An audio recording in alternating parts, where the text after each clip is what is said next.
There's a strange kind of moment when everything is fine, and yet, somehow, you're not. Nothing's gone wrong. No crisis, no heartbreak. Work is okay. Health is okay. Relationships manageable. And yet, the second you sit still, even for a moment, something inside starts to shift. Not loudly, quietly. A whisper of unease. A tension with no name. It's the kind of discomfort that doesn't scream but never leaves. You can't point to it, and you can't explain it. It's not sadness. It's not stress. It's just a hum beneath the surface. Like the mind is allergic to silence. Like stillness is too honest, too raw. And you wonder, what is this? Why do I feel like I'm waiting for something to go wrong? Maybe you've told yourself, I just need to stay busy, and drowned it in distraction, or tried to fix it with positive thoughts. Another affirmation, another podcast.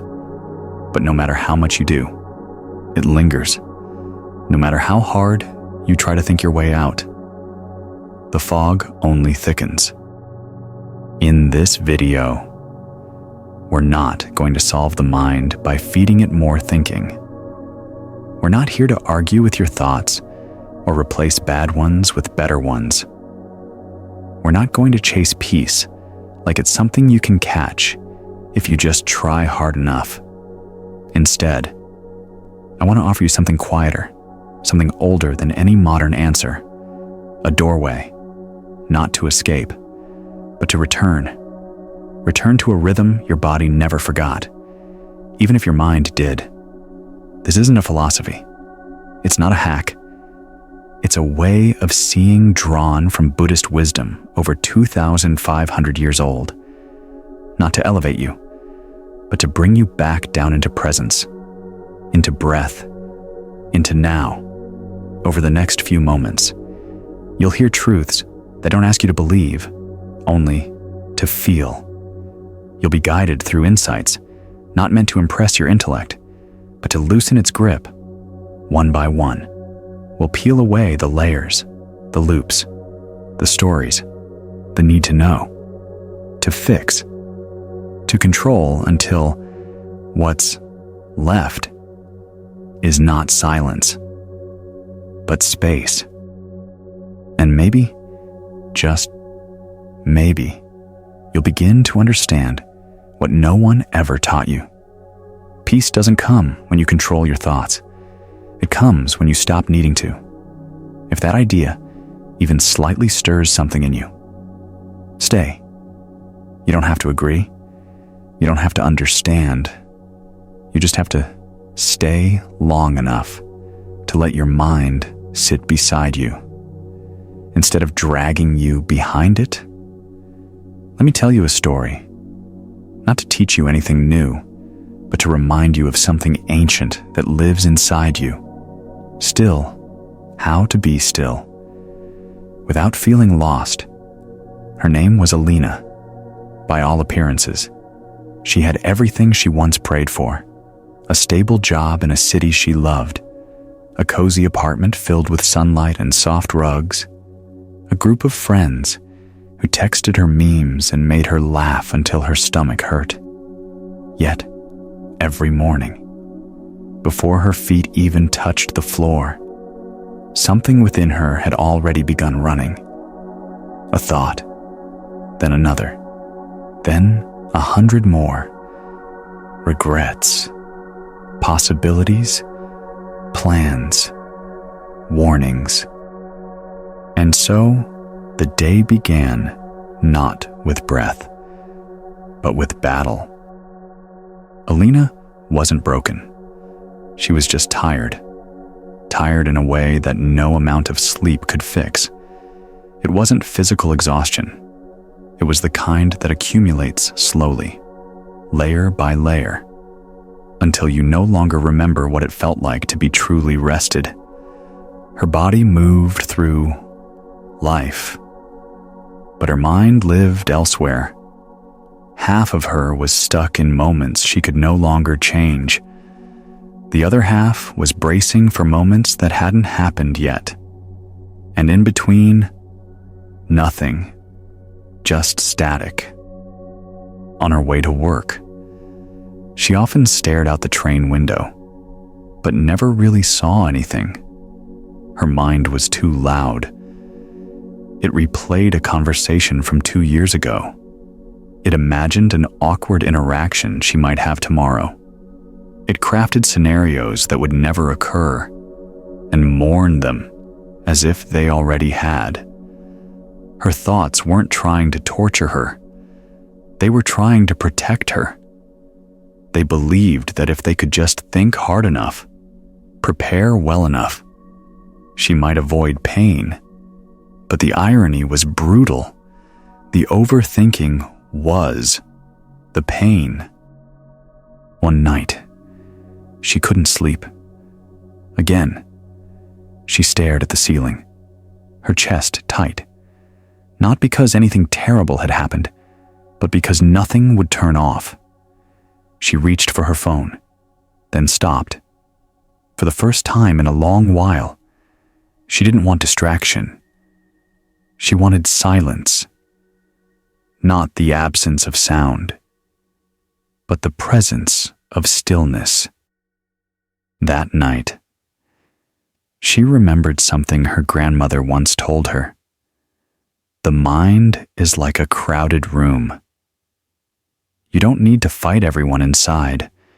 You just need to open a window. At the time, it sounded poetic. Now, it felt like a map. The next morning, Alina did something unfamiliar. Instead of starting her day with a to-do list, she sat. Not to meditate, not to fix anything, just to notice. She noticed how her thoughts galloped toward the past, how they sprinted toward the future, how rarely they stopped. In the now, it wasn't peaceful. It wasn't pleasant, but it was honest. She began to see her mind not as an enemy, but as a frightened child, one that needed soothing, not scolding. She didn't try to silence her thoughts. She let them speak, but she didn't follow them. And in the small spaces between one thought and the next, something surprising began to emerge. Breath. This was new. This was old. This was what she'd been missing. Over time, Alina discovered a rhythm that wasn't frantic, a way of being that didn't involve constantly rehearsing and regretting. Her mornings changed. Her nights softened.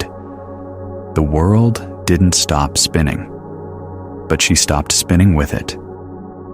Alina's story isn't extraordinary. It's familiar. It might even be yours. Because maybe you too have noticed the way your mind clings to moments long gone and grasps for moments not yet born. Maybe you've felt yourself pulled forward by fear and held back by memory, stretched so thin across time that the present barely holds your weight. Maybe you've mistaken this tension for thinking. Maybe you've called it being prepared. But preparation is not the same as fear, and thinking is not the same as presence. What Buddhist wisdom offers is not a cure, but a gentle unveiling. It doesn't shout over your mind. It invites you to sit beside it, to see it clearly, to question its urgency. According to the Buddha, suffering doesn't arise from pain itself, but from attachment to stories, to outcomes, to identity, to control. And perhaps nowhere is that attachment more relentless than in the mind's endless storytelling about the past and future. You see, the mind loves to narrate. It tells you who you were, who you should be, who you might become. It replays old failures and rehearses imaginary futures, as if doing so could prevent them. But what it cannot do, ever, is live in the present. Only you can do that. In Buddhist metaphor, the untrained mind is like a wild horse. It charges toward memory. It bolts toward what if. And you, the rider, have forgotten you can step off. But the first step is not to wrestle the horse to the ground. The first step is to stop believing it knows where it's going. Imagine, for a moment, standing by a river. You see thoughts like leaves drifting by. Some are beautiful, some are terrifying. Some make you want to jump in, grab them, study them, argue with them. But if you just stand there, if you resist the urge to leap, you'll see something miraculous they pass. All of them. Every single one. You are not the river. You are not the leaves. You are the witness. Alina didn't reach enlightenment. She still overthinks sometimes, but she's no longer lost in it. Because once you taste the present, even for a moment, it calls you back, again and again, not like a command, but like a lullaby. Maybe today is your moment to pause, not to become someone new, but to remember who you were before your thoughts got loud, to breathe, to listen, to simply notice. Because somewhere beneath the noise, beneath the fear, beneath the timelines your mind obsessively builds, there is a stillness that has never once left you. And the journey doesn't begin by fixing anything. It begins by noticing that you are here. There's a kind of chaos that doesn't shout, it whispers. It doesn't storm through your life. It slides in unnoticed, dressed in habits so familiar they feel like home. This chaos lives not in the world around you, but within the quiet chamber of your mind, and it rarely announces itself as chaos. Instead, it calls itself thinking. It begins innocently. You're folding laundry. A random thought appears. Did I sound weird in that meeting? Then another follows. I should have said it differently. They probably thought I was unprepared. A third slips in. This always happens to me. I never speak clearly. And now, without realizing it, you're no longer folding laundry, you're spiraling. This is the wild horse of the mind. In Buddhist tradition, the mind is often compared to a wild horse or a monkey, not because it is inherently bad, but because it is untamed. It races without direction, leaps from memory to prediction, reacts without clarity, and when we don't realize this is happening, we believe we are the horse. The horse says, "You're a failure," and we nod in agreement. It says, "You're not safe," and we brace for danger. It gallops through old conversations, imagined futures, shameful moments, and hypothetical disasters, and we go with it. We ride blindly, thinking this is life, when really, it's just a loop. But here's the truth. You're not the horse. You are the one who watches it.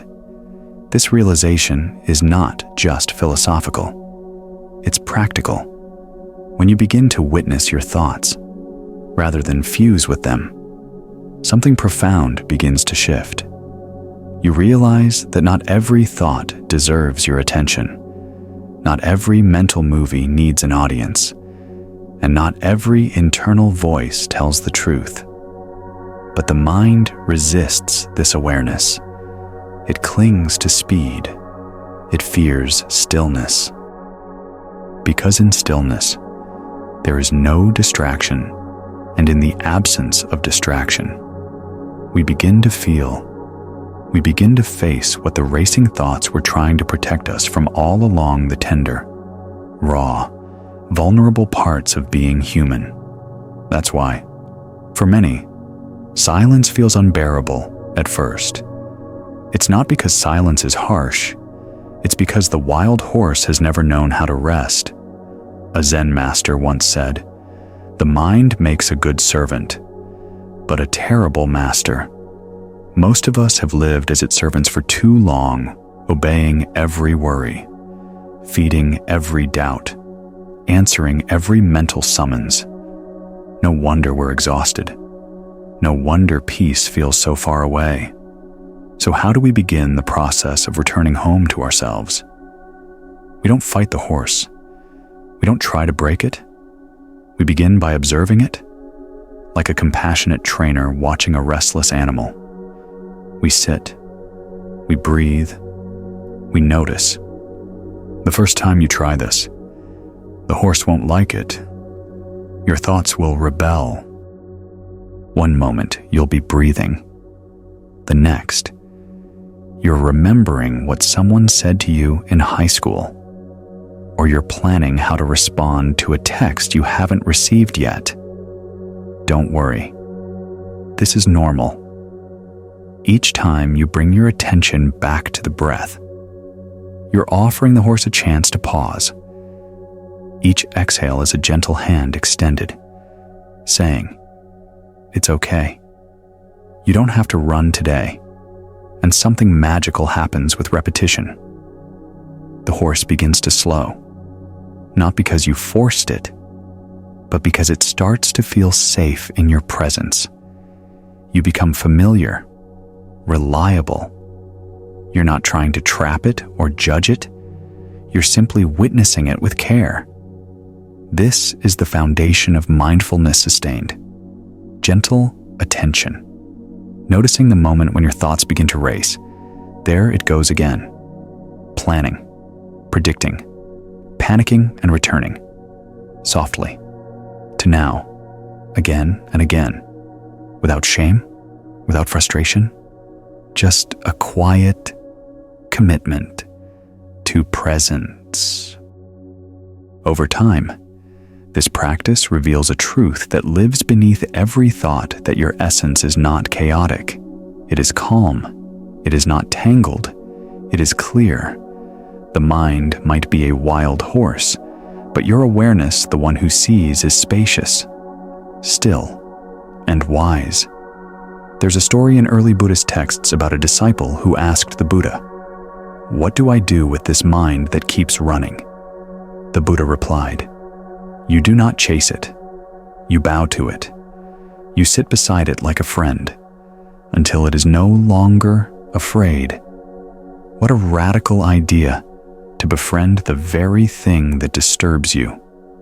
In daily life, this might look like pausing in the middle of a busy morning and placing a hand over your chest, just for 10 seconds, feeling the rise and fall of breath, noticing the swirl of thoughts, but not joining them, whispering inwardly, "It's okay to be here."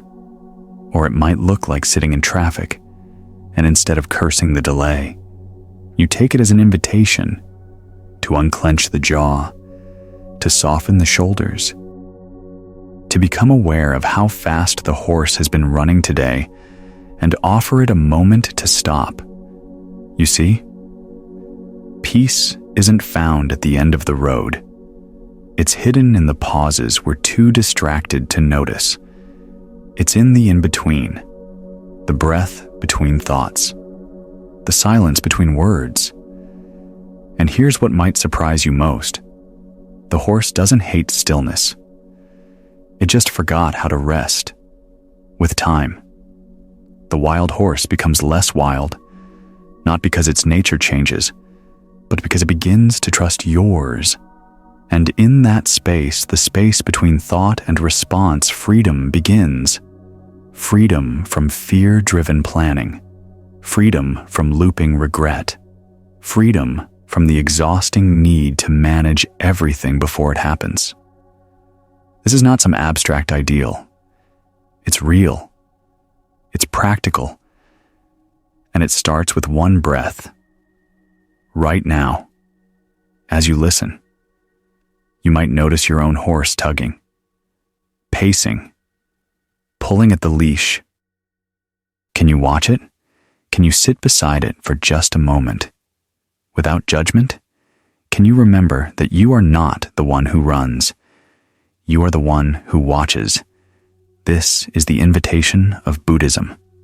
Not to become thoughtless, but to become more aware. Not to erase the mind, but to hold it gently in your lap like a restless bird until it realizes the sky was always open. You are not broken. Your mind is not your enemy. It is simply wild, and it needs your presence more than your control.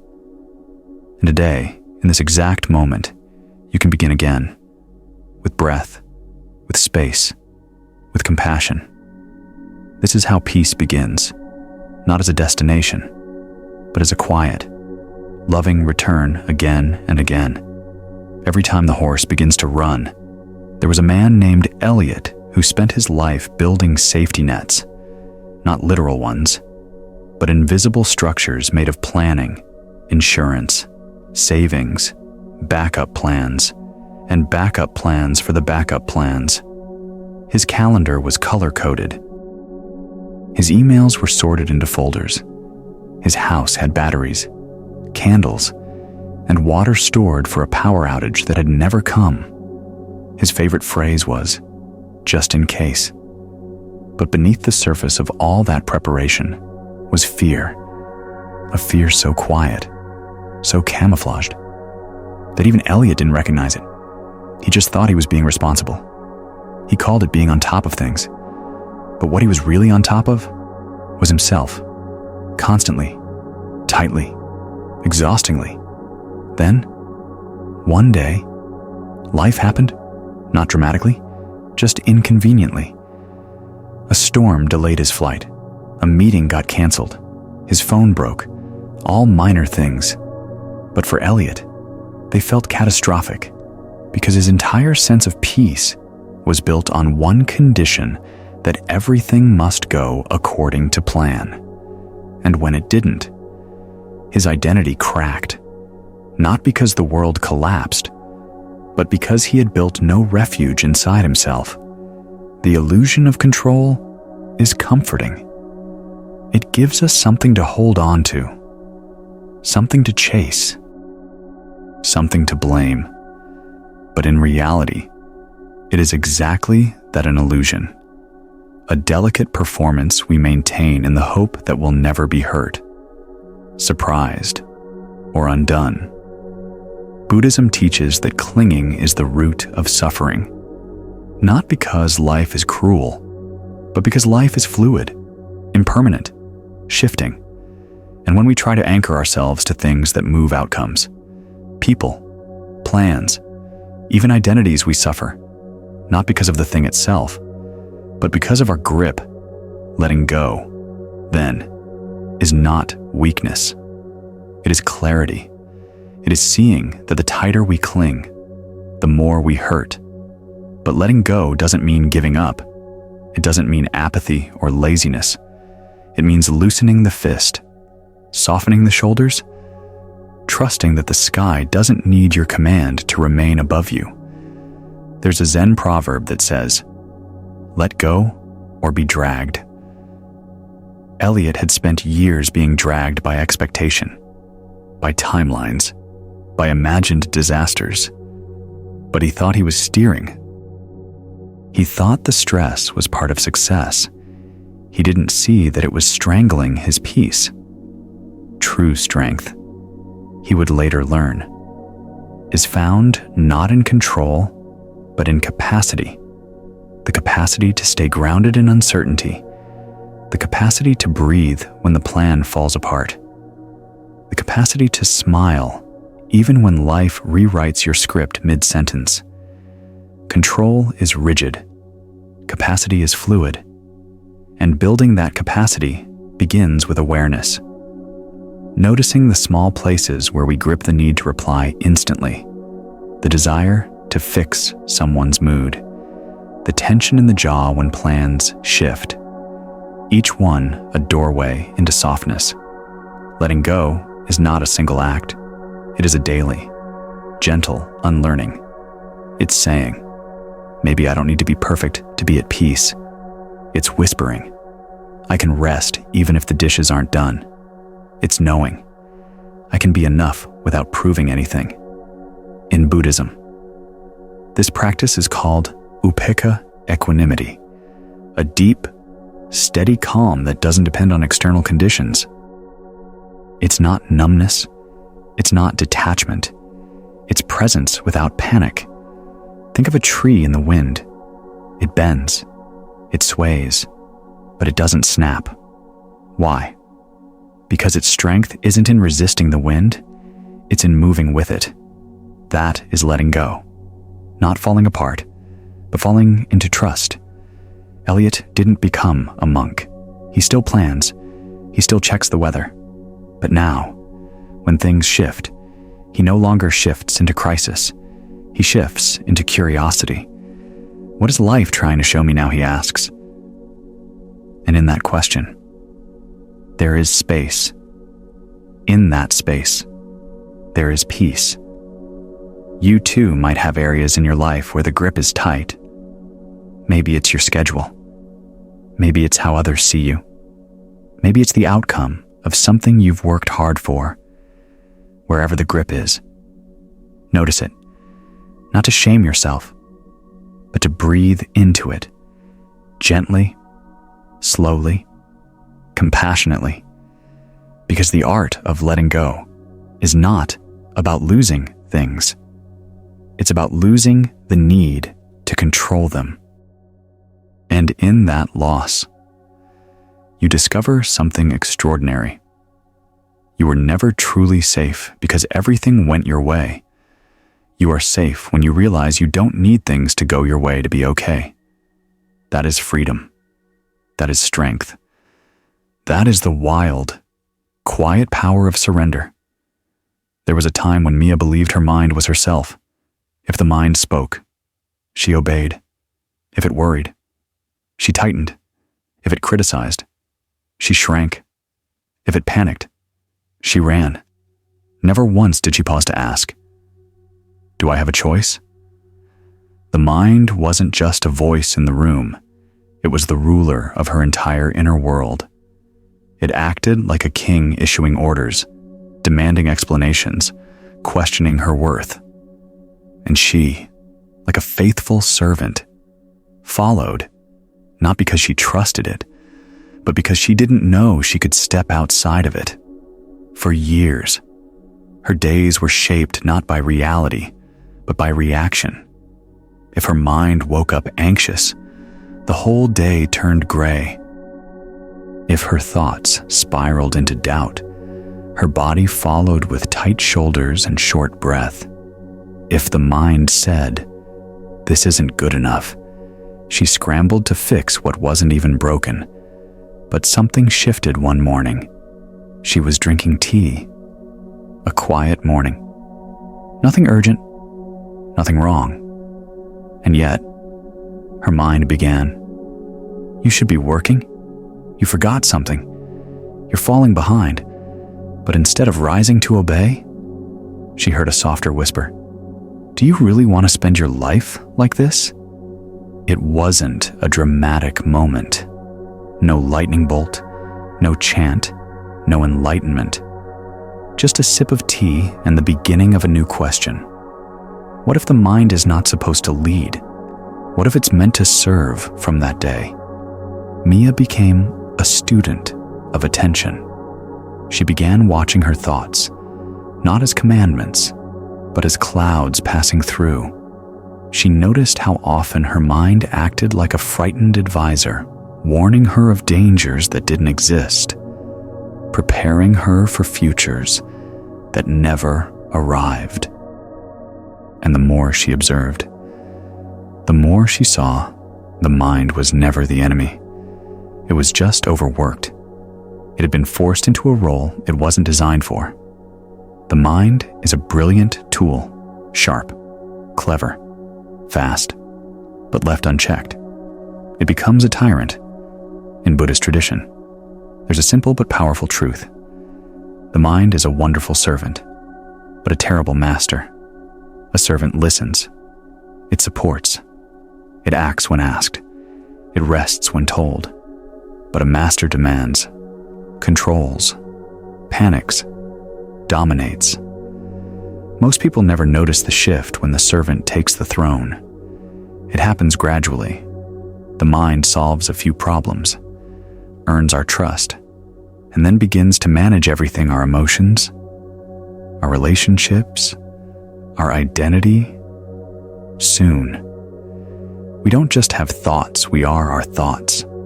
We don't just plan, we obsess. We don't just reflect, we ruminate. So how do we reverse the roles? How do we invite the mind to return to its rightful place as assistant, not authority? It begins with awareness. Mia started practicing something simple. Whenever a thought appeared, especially a loud one, "You're failing. You'll never be enough. They don't like you," she would whisper inwardly. "Thank you for your input, but I'm choosing something else." At first, it felt silly, but slowly, the space between thought and action grew. She stopped reacting. She started responding. She became the space around the mind, not the prisoner inside it. She also learned to ask deeper questions. Is this thought helpful? Is it kind? Is it even true?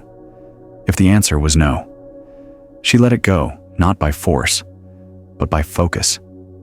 She turned her attention to the breath, to the sky, to the warmth of her hands. She remembered that presence was always stronger than panic. Through practice, the mind softened. It no longer screamed to be heard.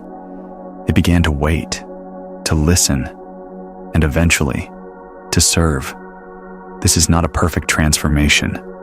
The mind still wanders, still fears, still tries to take the lead. But now, Mia sees it, and seeing is everything. Because when you can see the mind, you are no longer lost in it. You are the sky, and it is just weather. You are the mountain, and it is just wind. This shift changes everything. When the mind is your master, you chase happiness. When the mind is your servant, you create peace. When the mind rules, life feels like a problem to be solved. When you lead, life becomes a mystery to be experienced. There's a story in Zen practice about a monk who carried a mirror everywhere he went. Each time a thought disturbed him, he'd pause, look into the mirror, and say, "Ah, here you are again."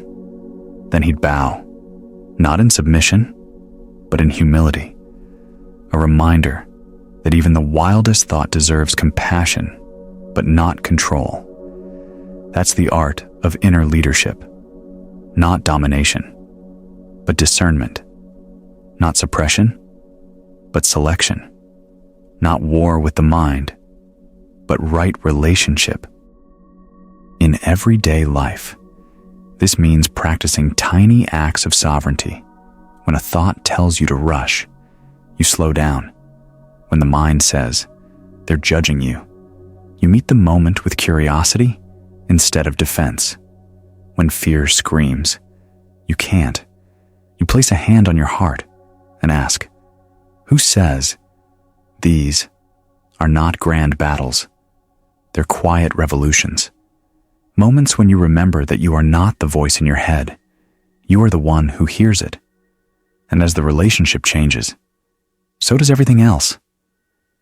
The mind stops being a battlefield. It becomes a garden. Still messy, still wild, but nurtured. You stop spending energy managing your mind like a crisis. You start collaborating with it gently, wisely. You begin to trust yourself, not your thoughts, but your awareness of them. And that is freedom. Not the absence of thought, but the absence of tyranny. Not silence in the mind, but stillness behind it. Mia still thinks. She still plans. But now, her thoughts are like birds free to land, free to leave. She watches them come and go, grateful for their visit, but no longer bound to follow. She leads, the mind follows, and in that simple reversal, the entire world shifts. It starts with a whisper, almost too quiet to notice. A thought appears. They haven't texted back yet. That's odd. You keep scrolling. Another thought joins in. Did I say something wrong? A tiny ripple forms beneath your chest. You pause, shrug, go back to your task. But the mind continues. What if they're angry? What if they're pulling away? What if I did something to upset them? Now, the ripple becomes a wave. The body begins to react, not because anything happened, but because something was thought. Your shoulders tense. Your breath shortens. Your stomach tightens. The emotion has arrived, not as a fact, but as a response to a storyline you didn't even mean to follow. This is how thoughts become emotions. And emotions left unchecked become action. By afternoon, you've rewritten the entire relationship in your head. You start behaving differently. You withdraw. You're colder, defensive. You hit send on a message you didn't need to send. You over-apologize. Or you lash out. Not because something real happened, but because something was believed. This is the silent chain reaction that governs so much of our lives. A thought leads to a feeling. A feeling shapes our perception. That perception determines our next move. And just like that, reality is not what's happening, but what we've assumed. It's like wearing tinted glasses without realizing it. Thought is the tint. Emotion is the lens. And action is the direction you walk while wearing them. In Buddhist psychology, this cycle is called dependent origination, the idea that no mental or emotional state arises independently. Everything is caused. Everything conditions the next moment. It means you don't just feel angry. You had a thought. That thought planted a seed. That seed grew into emotion, and the emotion moved the body toward action. No step in the chain is random, but most of it is unconscious. And that's where suffering hides. Because when we're unaware of the beginning, we feel trapped in the end. We say, I'm just an angry person, or I don't know why I get so anxious. But often, if we trace it back, we'll find a single thought, small, quiet, often untrue, that started it all. Imagine a pond, still, clear, calm. One pebble drops. What if they're mad at me? Ripples spread. Emotions stir. The water is no longer still. You can't see clearly. You react. But here's the key. The ripple is not the pond's identity. It's just a response. You are not your ripples. You are the pond. This realization is powerful Because once you understand the link between thought and emotion, you begin to reclaim your freedom. You begin to catch the pattern in its early stages. You begin to ask, is this thought true? Is it helpful? Is it worth following? Often, it's not. And in that moment, you get to choose instead of reacting. You respond instead of spiraling. You return. You pause. You breathe. You unhook the chain.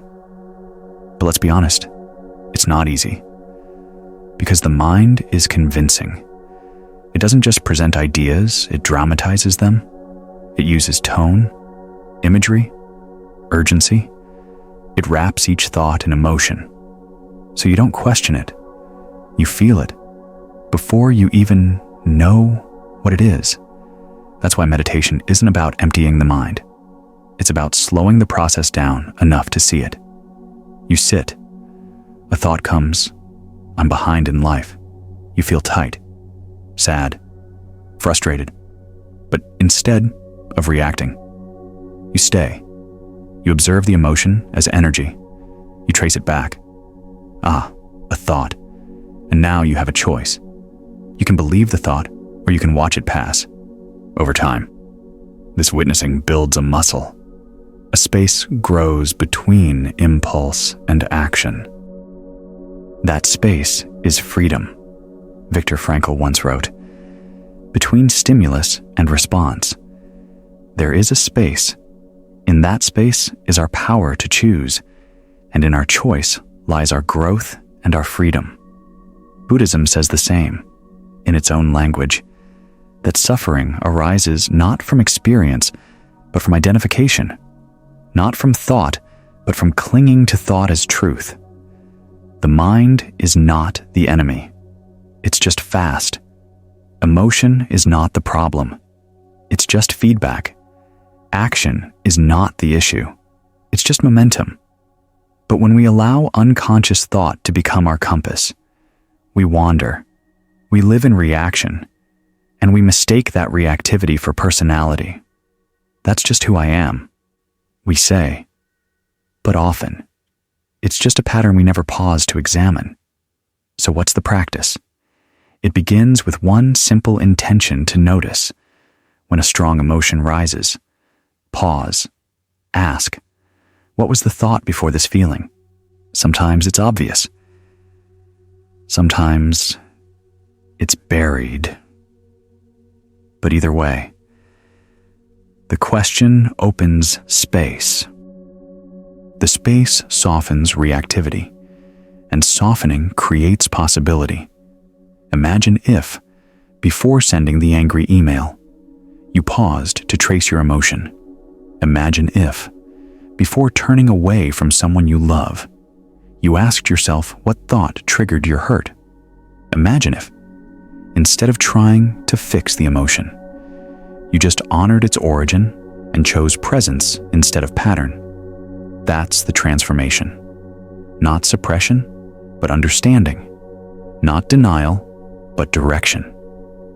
You begin to live from awareness, not autopilot, and slowly, gently. The cycle shifts. Thought still arises. Emotion still stirs. But action becomes artful, intentional, kind, wise. This is not perfection. This is practice.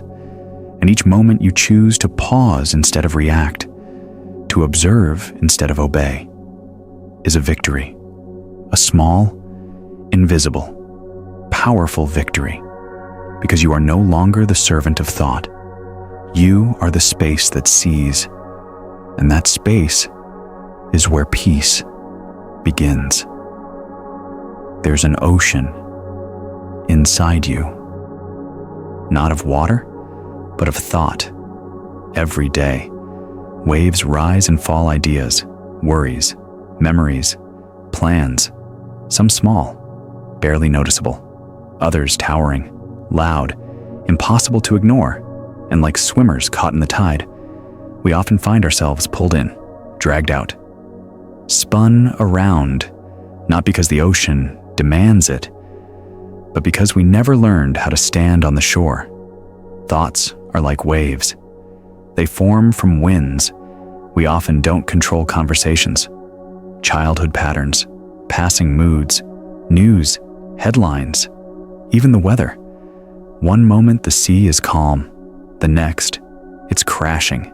And yet, most of us don't realize we're in the water until we're already drowning. We wake up, check our phones, and a thought appears. You're behind. Look at what others are doing. Before breakfast.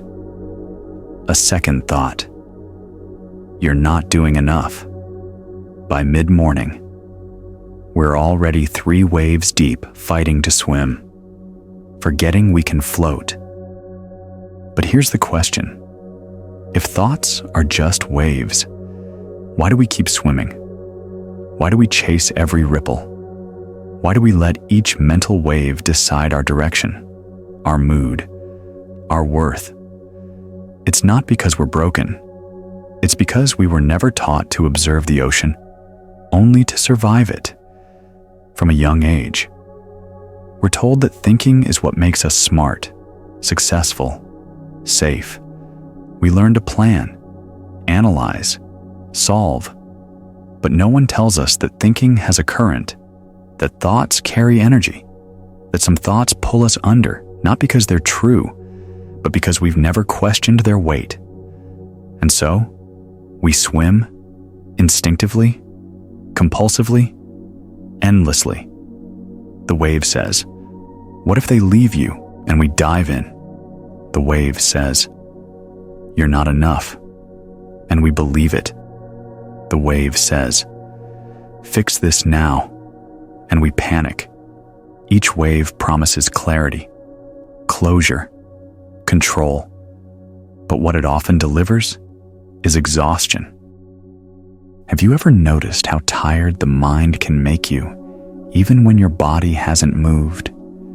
This is the fatigue of swimming in thought. It's subtle, it's chronic, and it convinces us that the only way out is through more thinking, more analyzing, more swimming. But what if peace isn't found in deeper water, but on the shore in Buddhist teachings? Thoughts are not enemies to fight, nor truths to follow.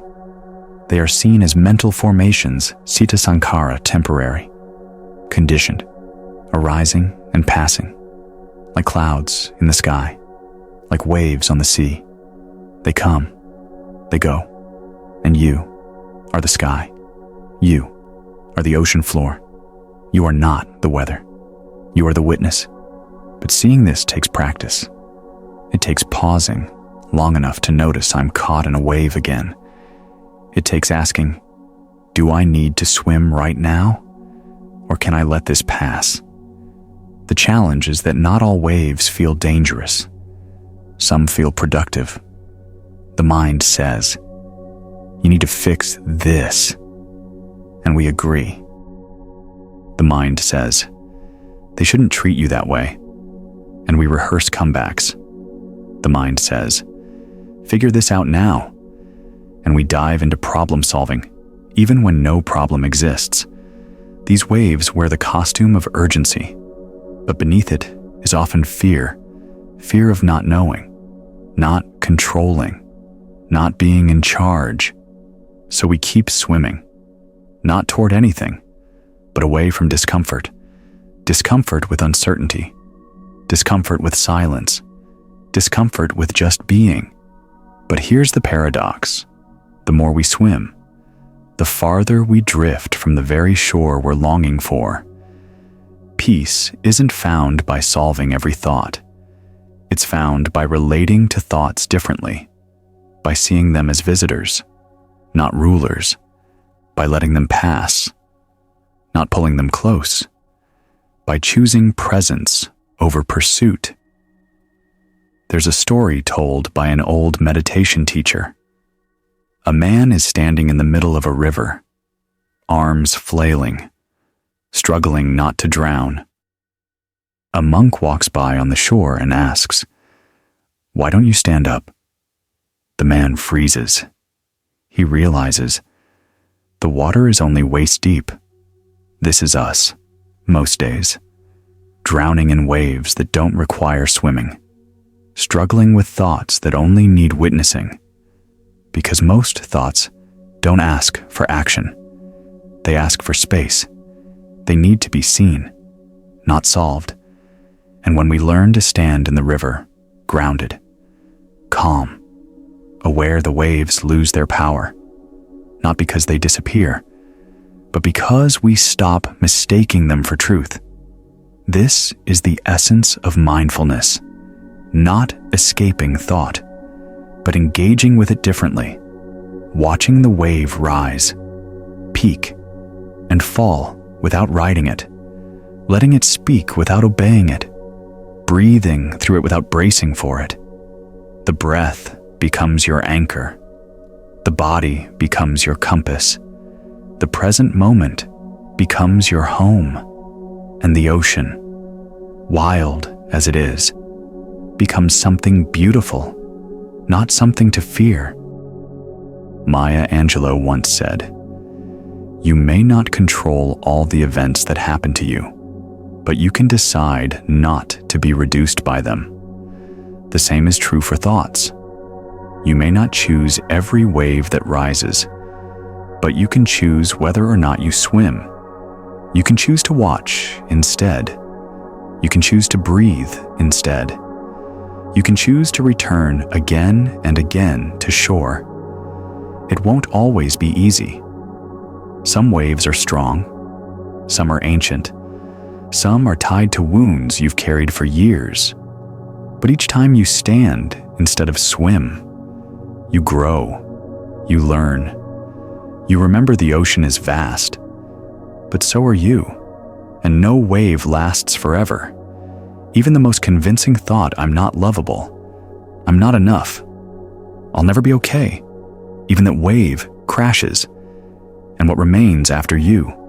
Still, soft, unafraid. So the next time a thought pulls you in, try this pause. Place a hand on your chest. Feel the breath rise and fall, and whisper inwardly, "I see the wave. I choose the shore." You don't have to swim every time. Sometimes, peace is simply choosing not to move. Long ago, in the foothills of a quiet mountain village, there lived a young monk named Sori. He had come to the monastery seeking peace, a mind free of torment, a heart free of noise. He wanted stillness, clarity, wisdom, and for the first few months, he believed he had found it.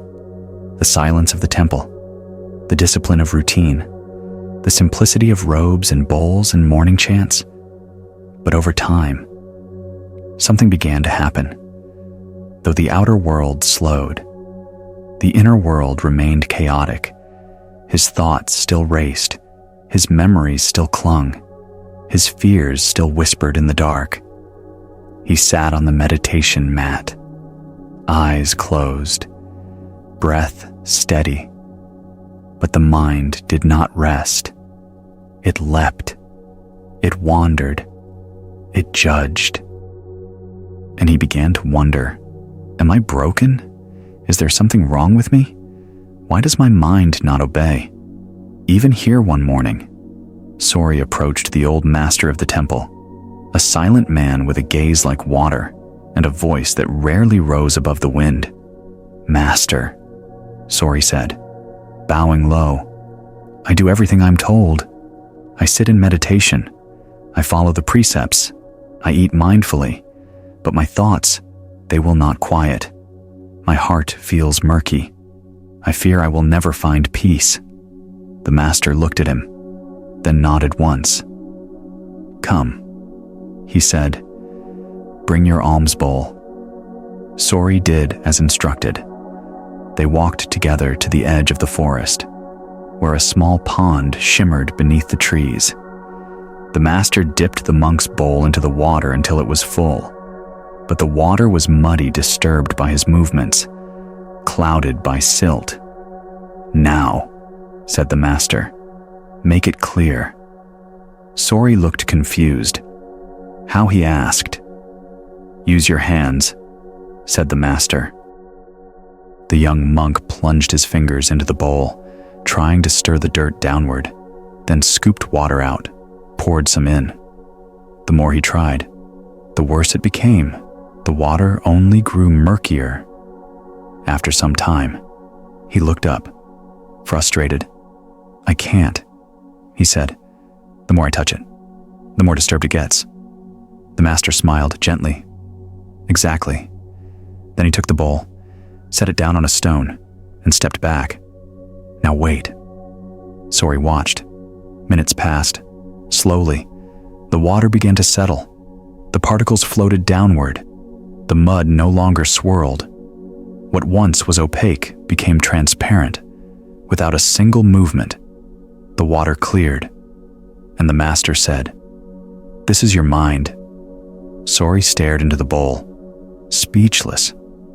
"The more you fight your thoughts," the master continued, "the more agitated the mind becomes. The more you try to control it, fix it, silence it, the more you stir its waters. Peace does not come from force. It comes from patience, from stillness, from allowing." That story has echoed through temples for centuries, the monk and the clouded bowl, because the lesson is timeless. You do not clarify water by stirring it, and you do not calm the mind by attacking it. Yet that's what we often try to do. We hear the noise in our thoughts and think, "I must stop this." So we add another layer. We judge the noise, fear it, try to suppress it. And just like Sori, our efforts make things murkier. But Buddhist wisdom invites a different way. Instead of reacting to thought, we observe it. Instead of fearing emotion, we allow it. Instead of grabbing at every mental ripple, we watch the pond settle on its own. This doesn't mean we become passive or numb. It means we become patient. Stillness is not the absence of thought. It is the absence of reactivity. In the same way the bowl clears itself when left untouched, the mind becomes clearer when we learn to stay, not fix, not chase, not escape, but simply stay. This is what meditation truly is. Not a war with the mind, but a homecoming. A return to the part of you that can sit beside the mud without becoming it. That part has always been there. The witness, the vast sky behind the clouds. You may forget it, but it never forgets you. There's a line in the Dhammapada that says, "As rain seeps into an ill-thatched hut, passion seeps into the untrained mind. The untrained mind leaks. It reacts to everything. It has no filter, no rest, no refuge. But a trained mind, like a well-thatched roof, learns to hold space, to let storms pass without flooding. And the training is simple, though not easy, to pause, to breathe, to watch, to wait. When sadness arises, you breathe with it. When anger pulses, you don't strike, you stay. When joy bubbles, you savor it. Knowing it, too, will pass. This is the rhythm of clarity. This is the wisdom of the bowl. It does not strive. It does not shout. It does not resist. It allows. And in allowing, it transforms over time. Sori's practice changed. He no longer sat in meditation trying to chase peace. He sat the way the bowl sat open, grounded, still. Some days, the mind was stormy, other days, serene. But he understood now that the weather was not his fault, nor was it his identity. His only task was to remain, to hold, to trust in the settling. And that trust became his strength. You, too, may find your mind cloudy at times. You may feel like the thoughts will never slow, the emotions never settle. But you are not broken. You are not failing. You are simply holding a bowl that needs stillness, And stillness is not achieved by effort. It is revealed by presence. So the next time your mind feels muddy, try this. Sit. Breathe. Place your attention not on the storm, but on the space that holds it. You don't need to push the thoughts away. You only need to stop chasing them. And in that sacred pause, the bowl begins to clear. Not because you made it happen, but because you let it.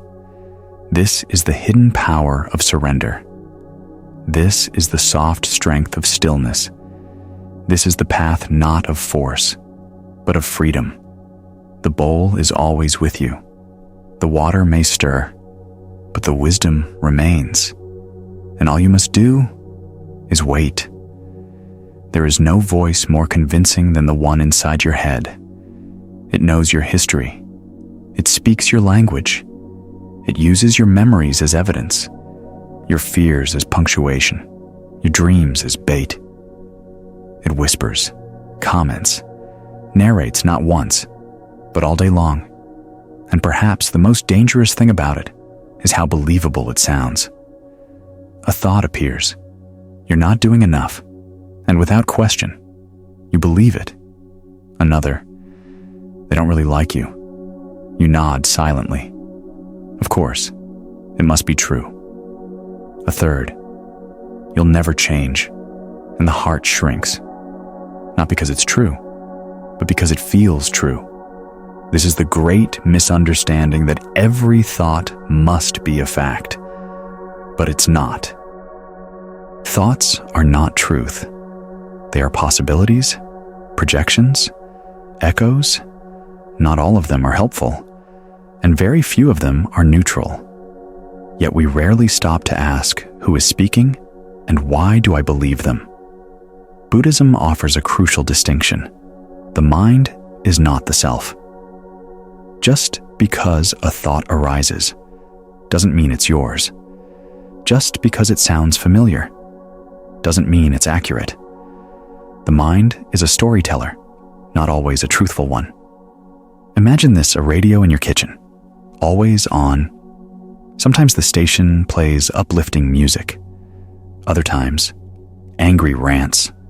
Most of the time, random noise. But because it's your kitchen and your radio, you think every word matters. So you listen closely, you take notes, you worry, you feel inspired, then anxious, then hopeful, then discouraged, all because of the voices from that box. Now imagine you walk into a friend's home and hear their radio. Same mix of content. But this time, you're not attached. You notice it. Maybe laugh at it. Maybe ignore it. You don't believe everything it says because it's not personal. Here's the secret. Neither is yours.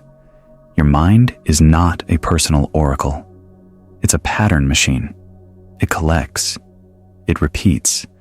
It mimics. And most of its material isn't even original. It was shaped by teachers, parents, television, trauma, schoolyard bullies, old lovers, forgotten fears. The voice in your head isn't always your voice. It's a patchwork of everything you've ever absorbed, stitched together, and disguised as me.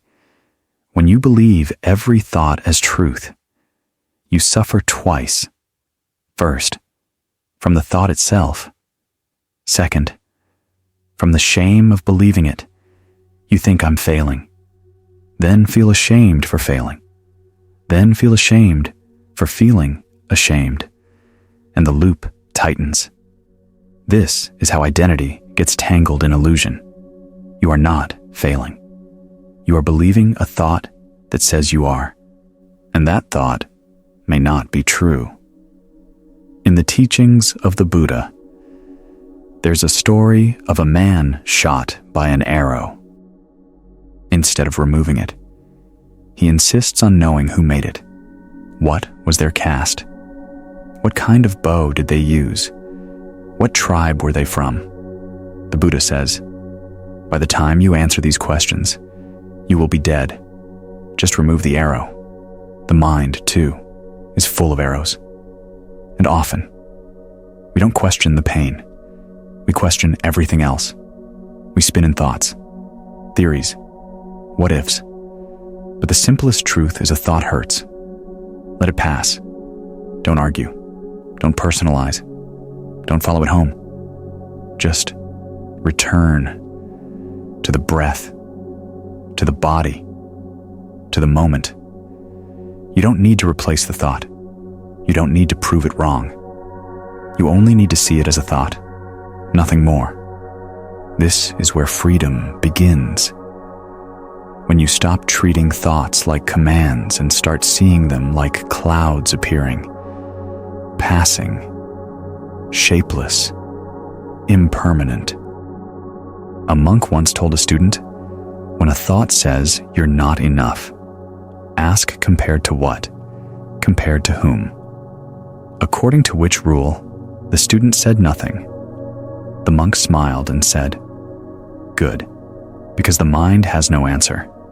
It only has habits, and habits can be broken, but not by force, by awareness, by gentleness, by becoming the sky that watches, not the wind that obeys.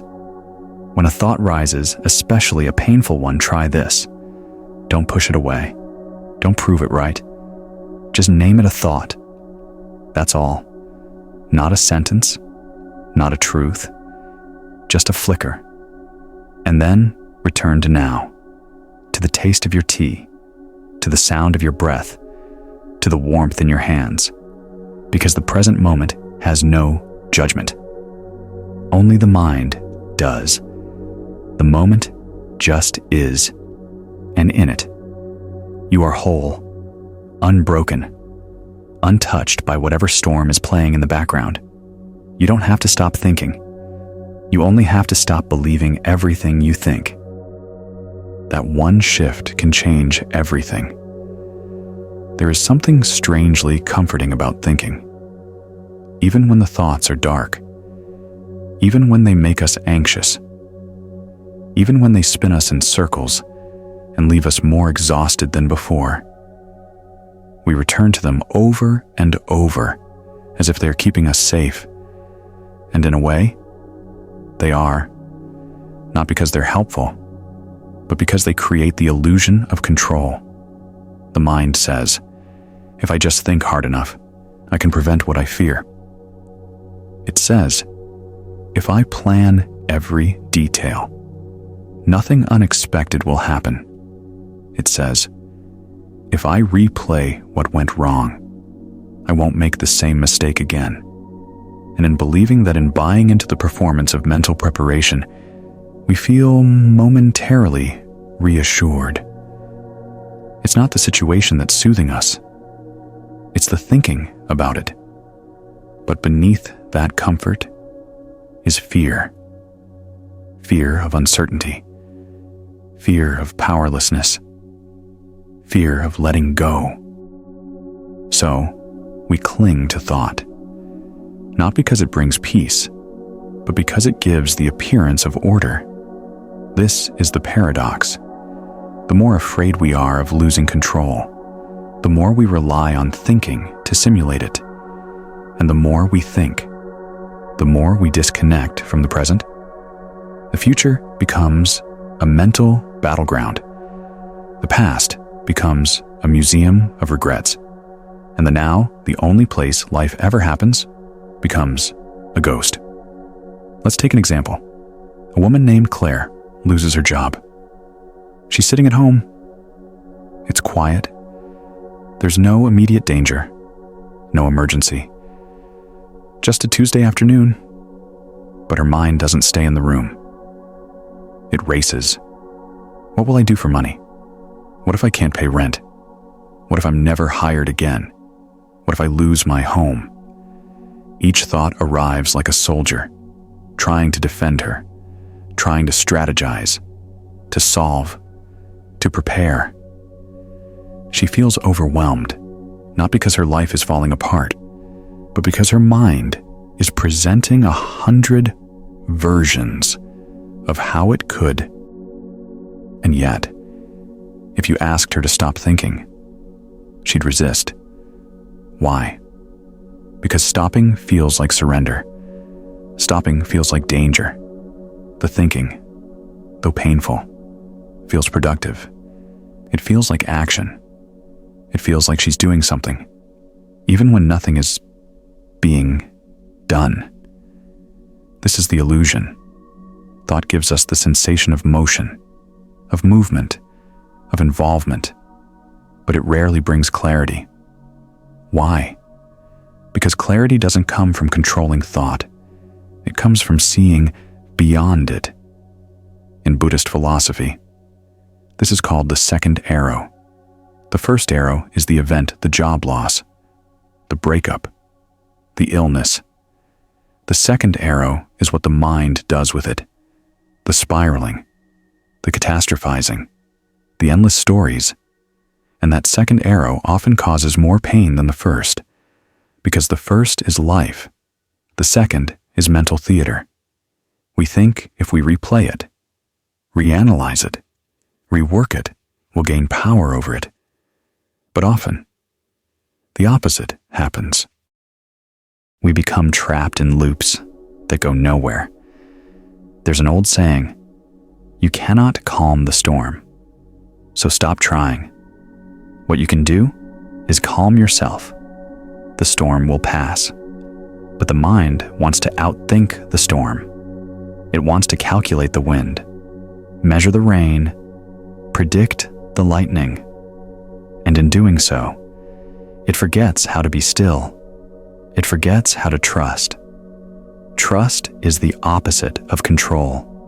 And that's what the thinking mind fears most. Because trust requires letting go. Letting go of certainty. Letting go of guarantees. Letting go of being the architect of every outcome. And letting go feels, to the thinking mind, like death.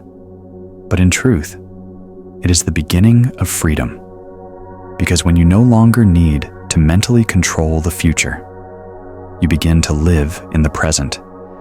You begin to notice the breeze, the warmth of your tea, the sound of birds, the rhythm of your own breath.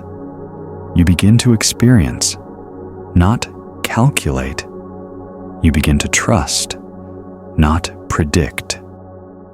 And in that trust, you discover something radical. You don't need to have it all figured out to be okay. You don't need to plan the next 10 years to feel safe. You don't need to rehearse every possible conversation in your mind to be worthy. You are allowed to not know. You are allowed to rest. But how? How do we step out of the thinking trap? It begins with awareness. You notice when the mind is running. You name it. Planning, rehearsing, replaying. You don't try to stop it. You don't shame it. You just see it. You become the watcher, not the participant. And then, gently, you return to the breath, to the body, to now. Each return is a thread, and over time, those threads weave a new relationship with thought, a new relationship with control. You begin to realize that peace doesn't come from figuring everything out. It comes from being with what is, even when it's unclear, even when it's messy, even when the path is still unfolding. There's a story of a monk who was asked, "How do you feel so calm in the face of uncertainty?" He smiled and said, "I look down and see I have no rope, no map, no boat. So I sit, breathe, and let the river carry me." The thinking mind says, "Build the boat. Build it now. Hurry." But the awakened heart says, "Trust the river." And trusting the river is not passivity. It is courage. It is strength. It is wisdom. Because you're no longer reacting to fear. You're rooted in presence. You're grounded in reality. And you know deep in your bones that control was never the goal. Connection is, peace is, truth is. So the next time your thoughts race to predict, to fix, to command, pause. Place your hand on your heart. Feel your breath steady, ancient, real, and whisper inwardly, I don't need to control this. I only need to be here. You are not failing by not knowing. You are becoming by letting go. And in that letting go, you discover you were never meant to hold it all. Just this breath, just this step, just this moment. And this moment is enough.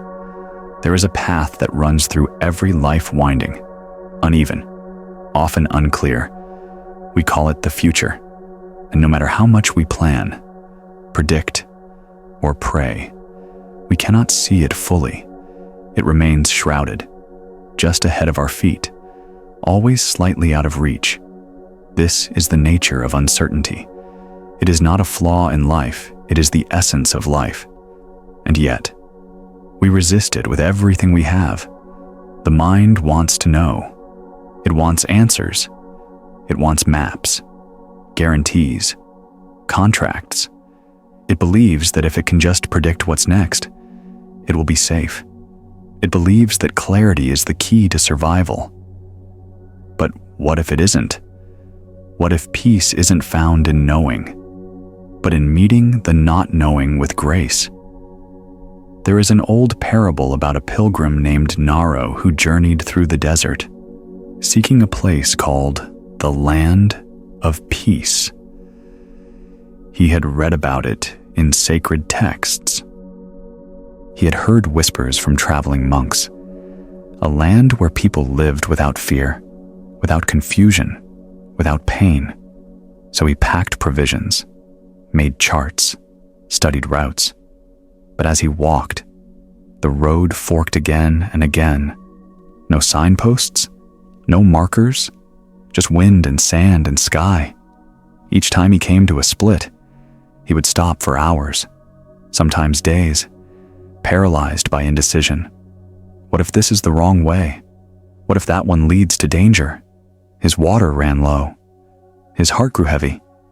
He began to question whether the land of peace even existed. One evening, he collapsed beneath a tree and wept. An old woman happened to pass by. She asked, "Why are you crying?" Traveler. He told her everything. She listened, then sat beside him. After a long pause, she said, "The land of peace is not a place. It is a way of walking."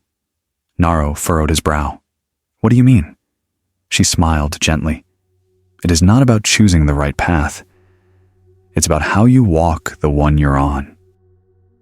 Peace isn't at the end of the journey. It's in how you meet each step, even the uncertain ones." Then she stood and walked away, slowly, steadily, humming a tune. Naro never saw her again, but her words changed him.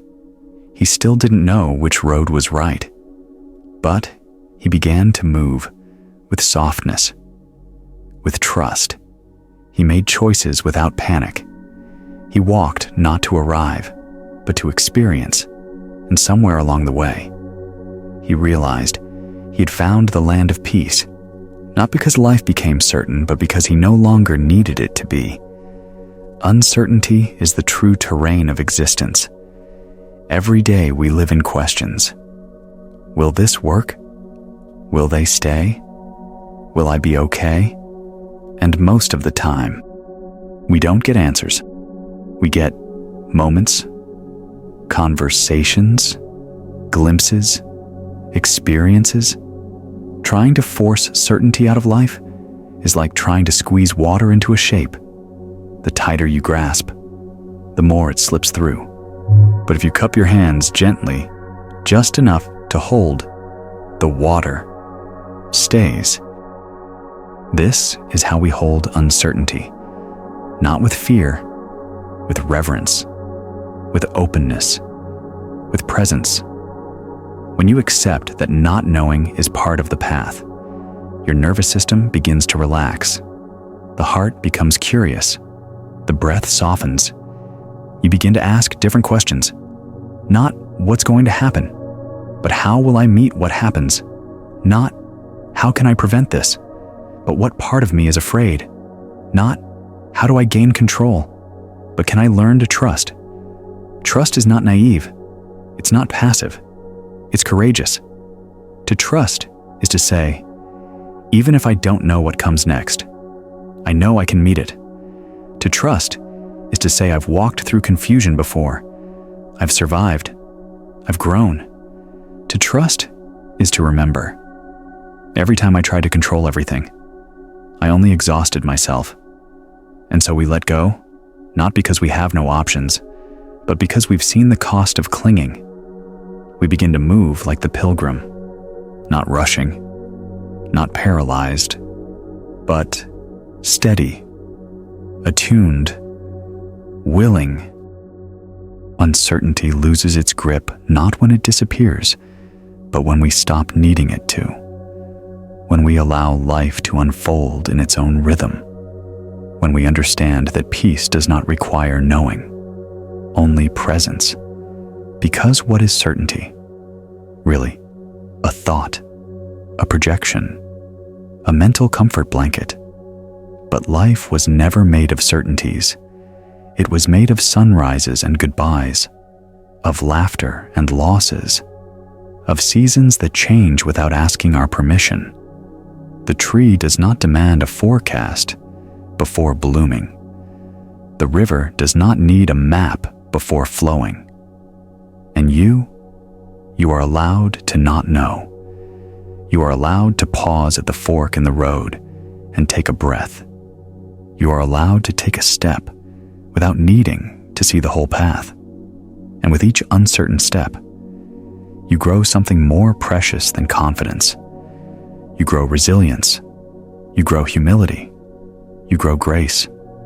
You discover that the mind's demand for certainty is not truth. It is habit. And habits can change through awareness, through surrender, through walking one uncertain step at a time. Letting go is one of those phrases we hear often, especially in spiritual or self-help circles. Just let it go, they say, as if it were as easy as dropping a pen. But anyone who has tried knows it's not easy. It's not clean, and it's not something we can do on command. Because true letting go isn't about giving up. It's about trusting. And trust real. Embodied trust is built slowly, gently, like moss on a rock, like roots finding water beneath the soil. Let's begin with what letting go is not.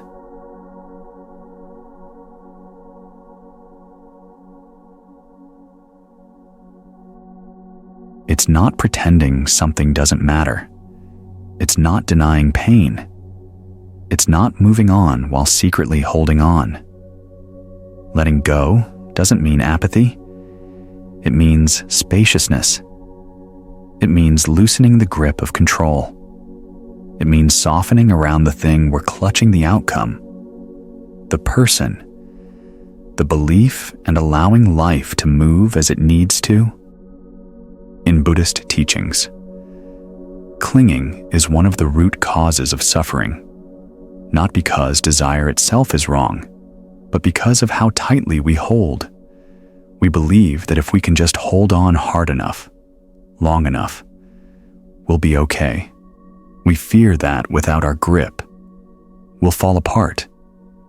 But what if it's the gripping that creates the tension?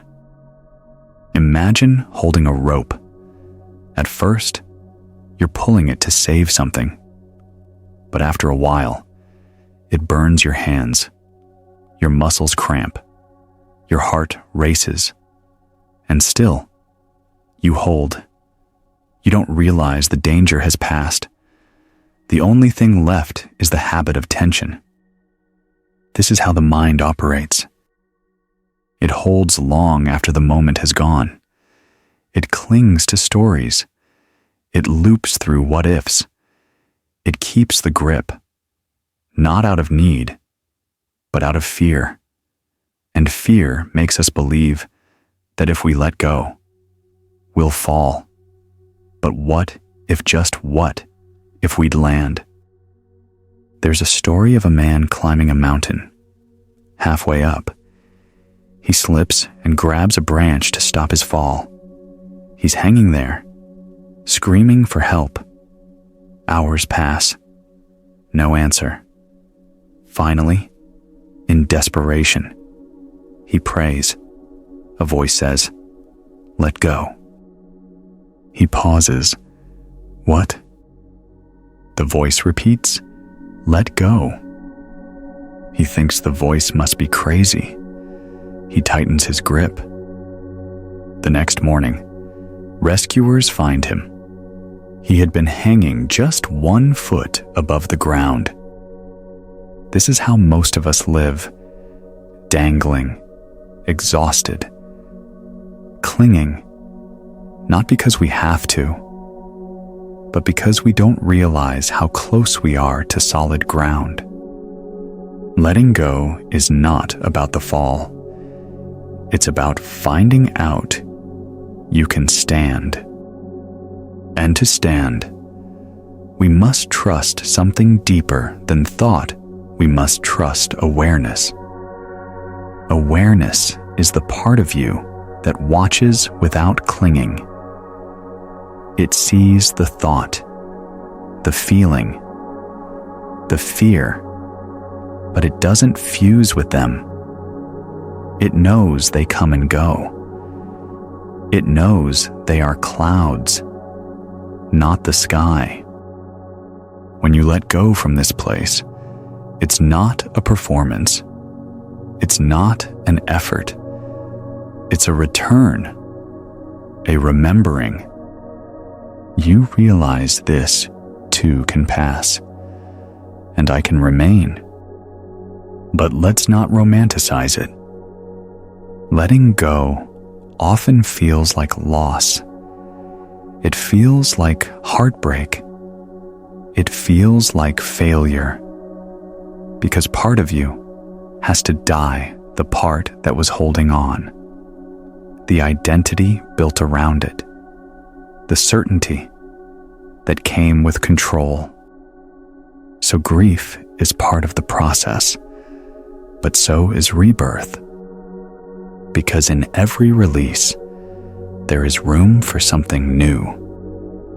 You let go of needing to be understood, and you find freedom. You let go of needing the apology, and you find peace. You let go of who you thought you'd become, and you find who you already are. In practice, letting go looks ordinary. It looks like pausing when the mind wants to chase.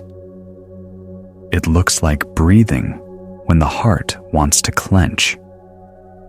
It looks like feeling the fear and not following it. It looks like saying, "I don't know what's next, but I trust I can meet it." Some days, it's messy. Some days, you let go, then take it back, then let go again.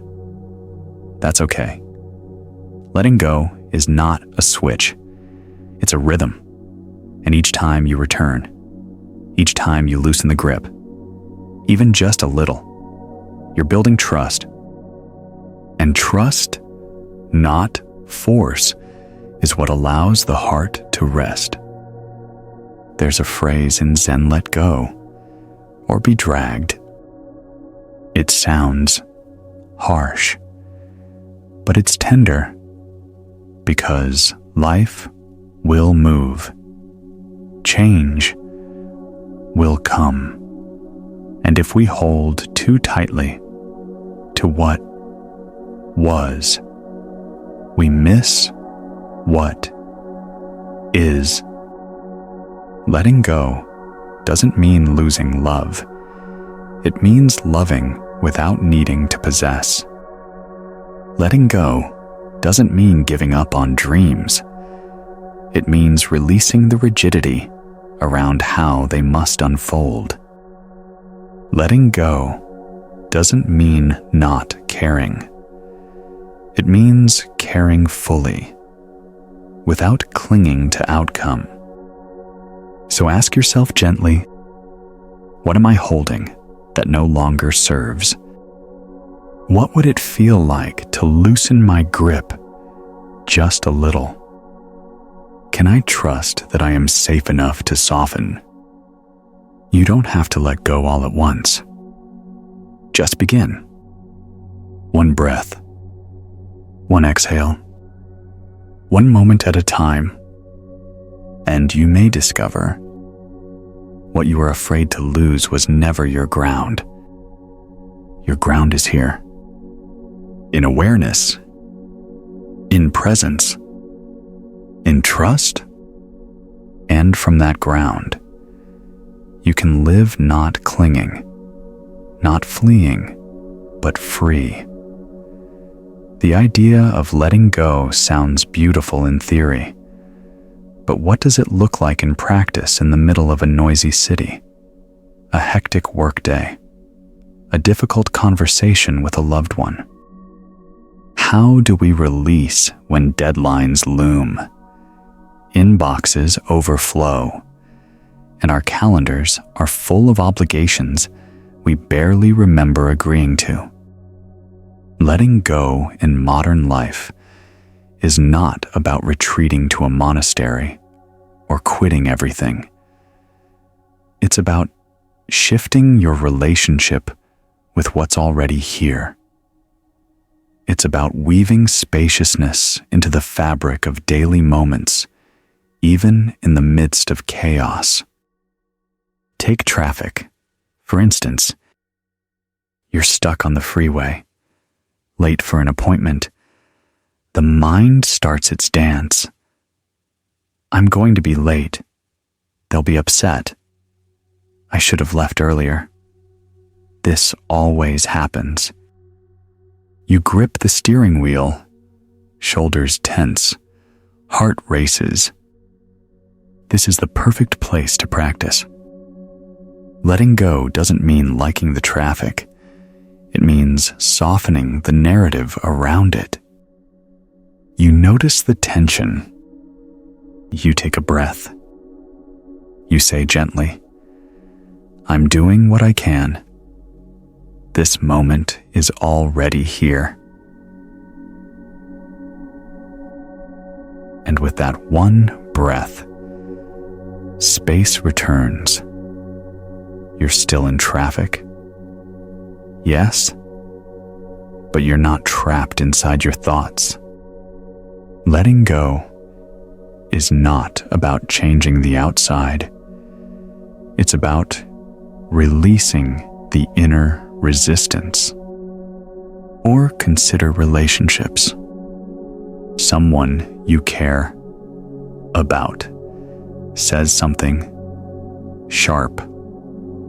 The mind reacts. How dare they? I don't deserve this. I'm always the one who cares more. The heart contracts. You want to snap back, withdraw, rehearse arguments. But what if, instead, you paused? You feel the sting, but don't let it write the story. You name it. Ouch. That hurt? Then you ask, can I stay with the feeling without feeding the fire?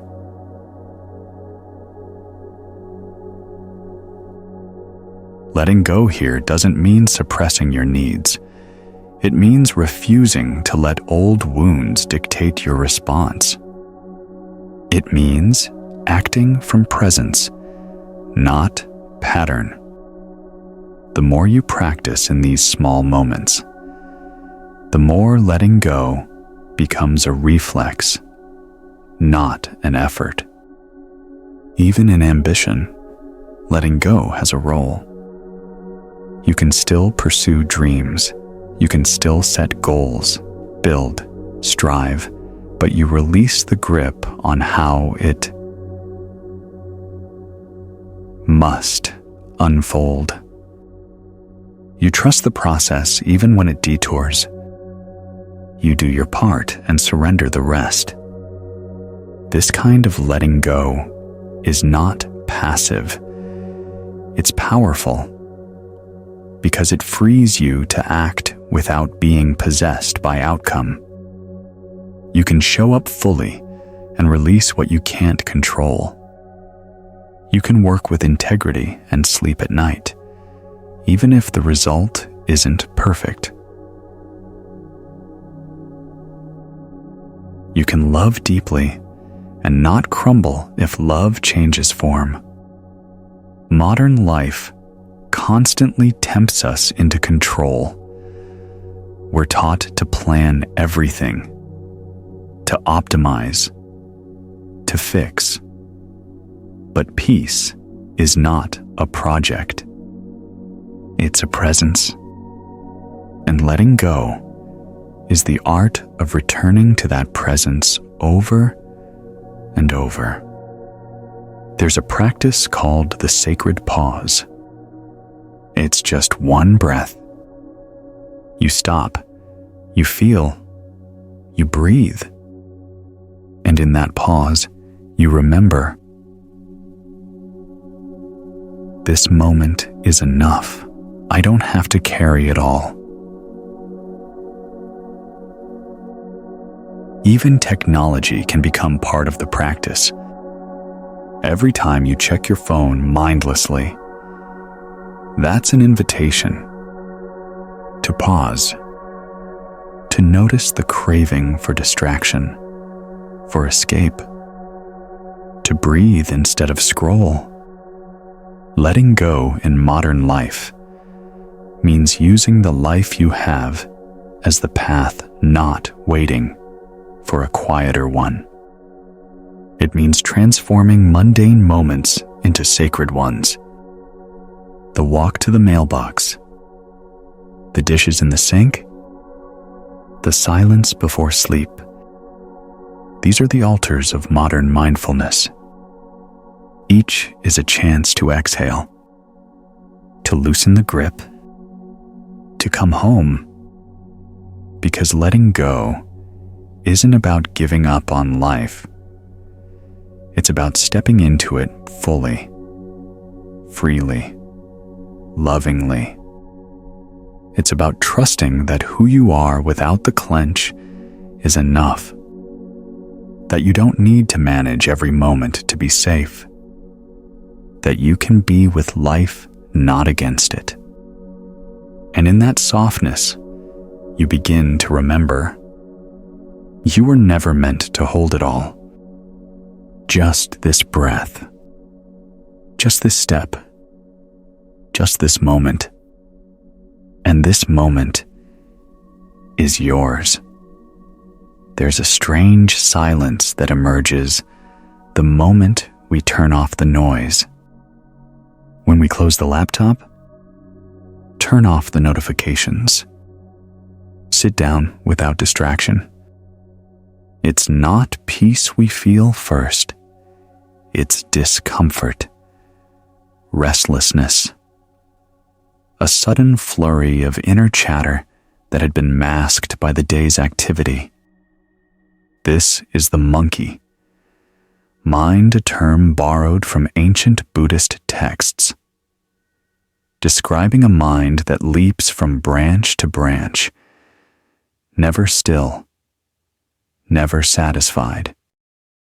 Left unchecked, the monkey mind becomes the constant background noise of our lives. It narrates, it judges, it rehearses and regrets. It asks questions that have no answers. It pokes, prods, pesters, and most of all, it resists silence. Because in silence, there's nowhere to hide. All the feelings we've suppressed, all the questions we've ignored, all the fears we've managed to outrun, they rise.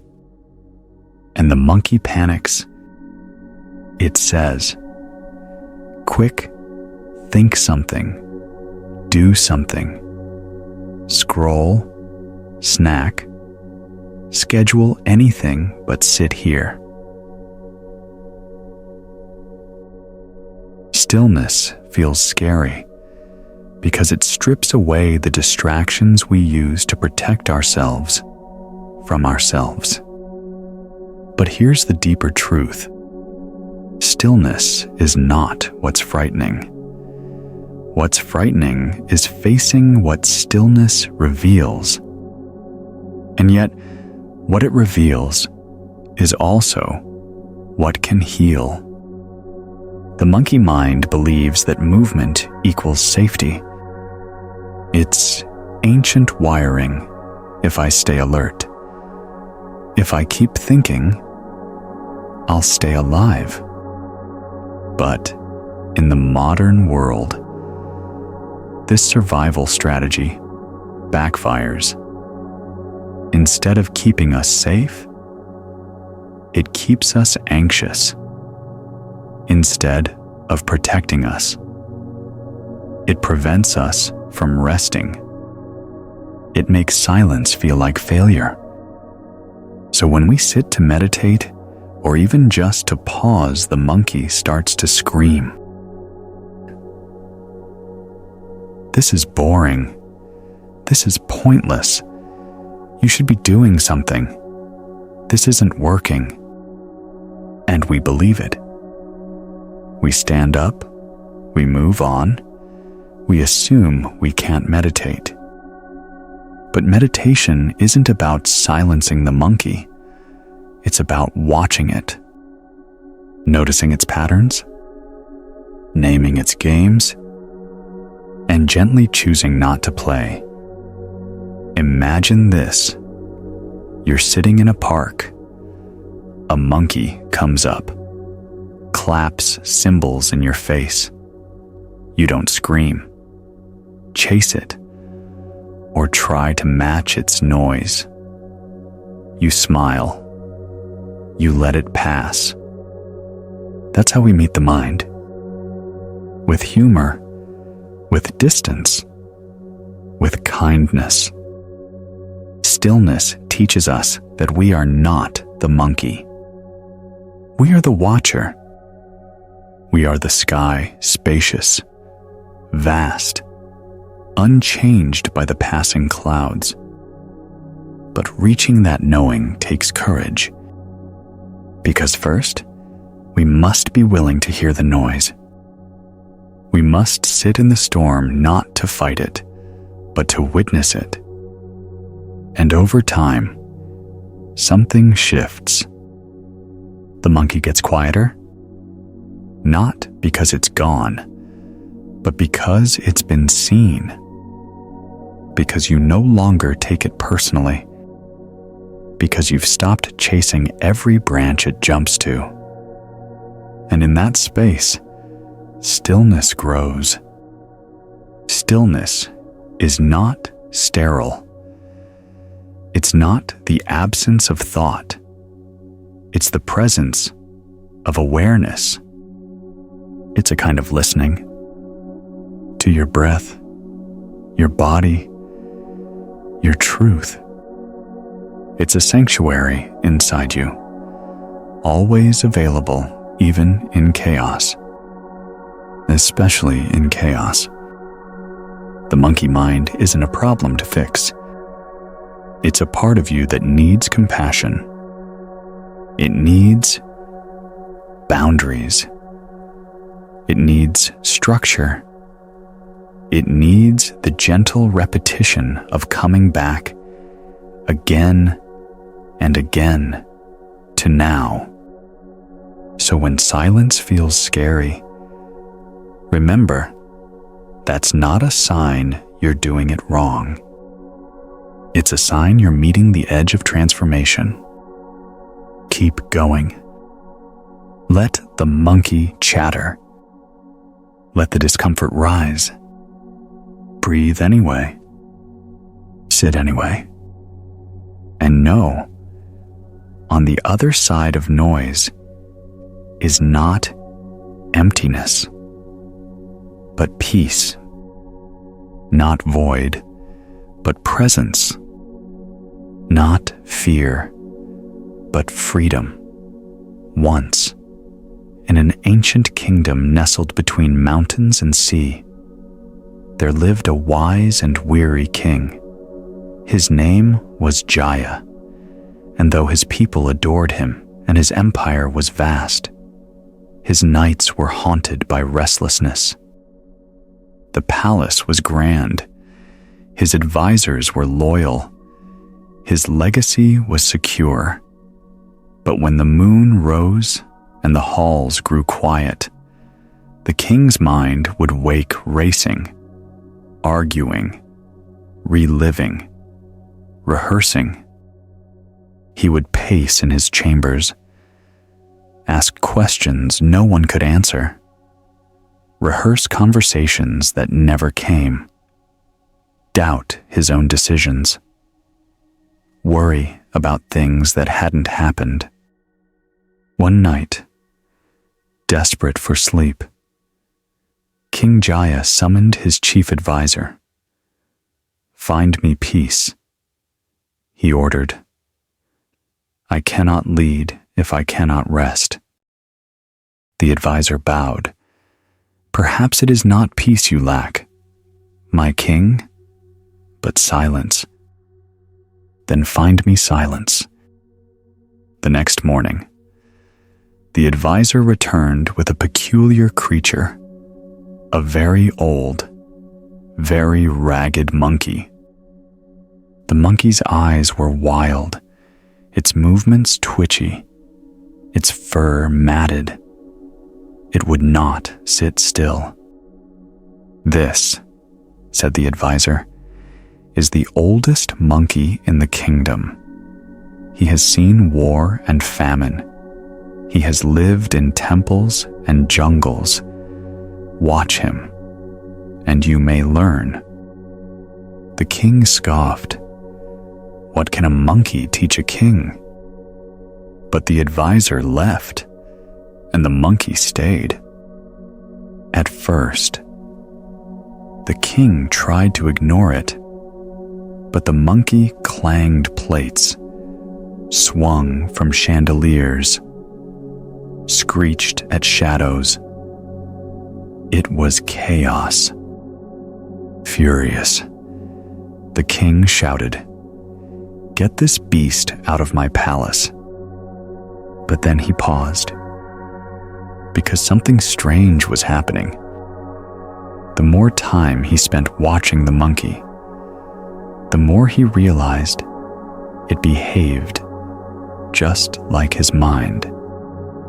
Always moving, always reacting, never resting. The king began to study the monkey. He noticed that when he chased it, it ran faster.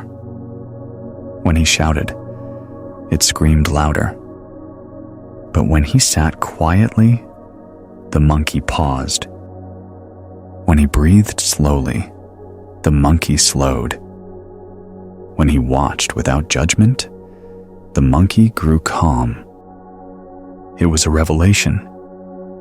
He realized the monkey was not the problem. His reaction to it was. The more he resisted it, the more it fought. The more he allowed it, the more it softened. Over weeks, the king changed his approach. He created space for the monkey, fed it gently, let it sit beside him, unprovoked. And one night, for the first time in years, the king slept. not because the monkey was gone, but because he had made peace with its presence. This story, though perhaps imagined, carries profound truth. We all have monkeys inside us. They don't disappear with status or wisdom or power. They are part of being human. But how we meet them, that is what defines our peace. The old king's breakthrough came not from force, but from understanding. He stopped trying to banish the monkey. He started to observe it. This mirrors our own inner journey. Our thoughts may never be completely silent, but our relationship to them can shift. Instead of resisting, we can recognize. Instead of controlling, we can coexist. And in that gentle shift, the whole experience of life changes. Just as the king created harmony in his palace by accepting the monkey, we create harmony in our mind by accepting its nature. The monkey jumps, let it. The monkey chatters, hear it. But don't believe every word. Don't follow every leap. Sit like the king. Watch like the sky. And slowly, softly, peace returns. Because stillness is not the end of noise. It's the freedom to rest, even while it continues. Imagine this. A monk walks slowly through a forest path, his feet pressing gently into the earth. One step at a time. He's not rushing to get anywhere. He isn't lost in thought. His eyes are soft. His breath is deep. With each step, he says silently, "I have arrived. I am home." This is the practice of one-pointed attention. It sounds simple, but it is radical. In a world obsessed with multitasking, with speed and productivity, to do just one thing fully, completely, is a form of rebellion. It is a return to the essence of being. In the monastery, this practice is called walking meditation. But it need not be confined to robes and silence. Every step we take in modern life, to the bus stop, across the living room, through the grocery aisle, can be transformed into a sacred act of presence. The key is intention. To walk without rushing, without distraction, without needing the moment to be anything other than what it is. This is not easy, because the monkey mind wants to jump ahead. It says, "What's next? What about that email? What if they're upset?" But in one pointed attention, you notice the monkey and return to the foot touching earth, to the rise and fall of breath, to the sound of birds or traffic or wind. You train your awareness like a beam of light, steady, warm, unblinking. At first, it feels unnatural, even uncomfortable. But slowly, something shifts. The noise in your head begins to fade. The world begins to sharpen. Details emerge that you'd forgotten to notice: the texture of bark, the sparkle of dew, the rhythm of your own steps. You begin to feel, not just think. You begin to be, not just do.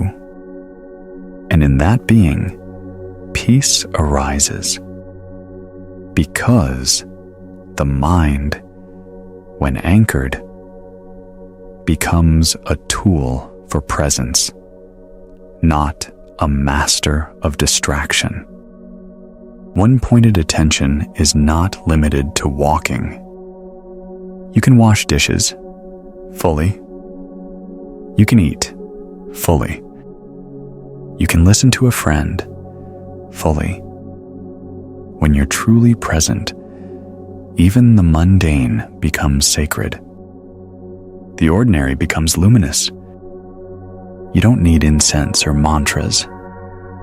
You need willingness to slow down, to come back, to make this moment, this one, your home. Over time, this practice becomes a refuge. When the world feels overwhelming, you know how to return. When anxiety swells, you know how to ground. Just walk. Just breathe. Just be. The mind will pull. That's its nature. But you are not the pull. You are the chooser.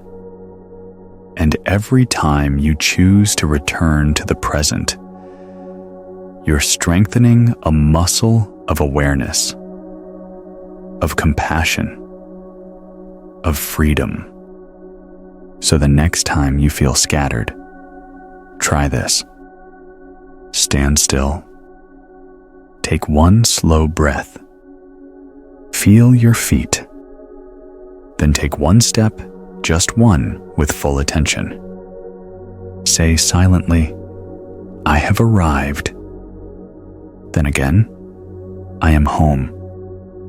Repeat. Until the monkey mind grows quiet. Until the moment becomes enough. Until you remember, you were never lost. You were just distracted.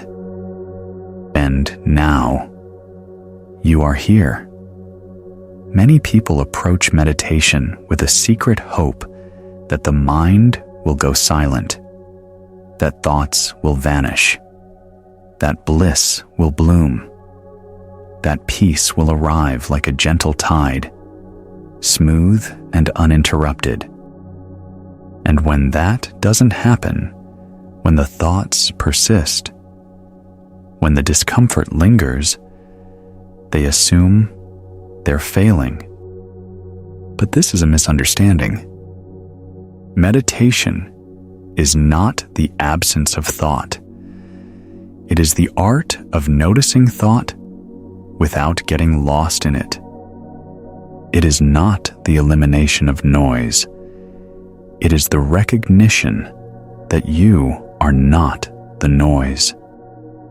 To meditate is not to push the mind away. It is to sit beside it, patiently, curiously, gently. Imagine sitting on a bench beside a busy road. Cars pass, some loud, some strange, some familiar. You do not chase them. You do not stop them. You simply watch. That is meditation. Watching the traffic of the mind without trying to control it. And in that watching, something miraculous happens. You begin to see patterns. You begin to recognize old fears, repeated stories, inherited beliefs. You begin to separate what is happening from what the mind says is happening. This gap between stimulus and response is where freedom lives. It's where you stop reacting on autopilot. It's where choice begins. Meditation isn't always peaceful. Sometimes it's raw. You meet anger, grief, shame, restlessness, all the parts of yourself that have long been hidden beneath the doing. But you meet them with breath, with space, with compassion, and they begin to soften. Not because you fix them, but because you stop running from them. Meditation doesn't change what's happening. It changes your relationship to what's happening. A painful thought arises, "I'm not enough." Instead of spiraling, you notice, that story again. You breathe. You return. The thought loses power, not because you pushed it away, but because you didn't feed it. Meditation is like sitting at the bank of a river. The water flows. The debris floats by. Leaves, branches, even trash. You don't jump in. You don't try to clean it. You watch. And slowly, the water clears. Not because you made it pure, but because you stopped stirring it. Meditation invites you into a new posture toward your own mind. One of curiosity, one of kindness, one of presence. You stop demanding silence. You start offering space. And in that space, clarity arises. Stillness is not the goal. Awareness is, because in awareness, even noise can be held gently. Even chaos can be witnessed with grace. You sit, you breathe, you watch, and in time, you come to trust. The mind may always move, but you, the one who sees, are still. And that stillness is your true home. Not in a cave, not in perfection, but right here, in the middle of your beautiful, messy, thinking mind seen clearly, loved fully, and held with peace. The ego is not evil. It is not a flaw. It is not the villain of our spiritual journey.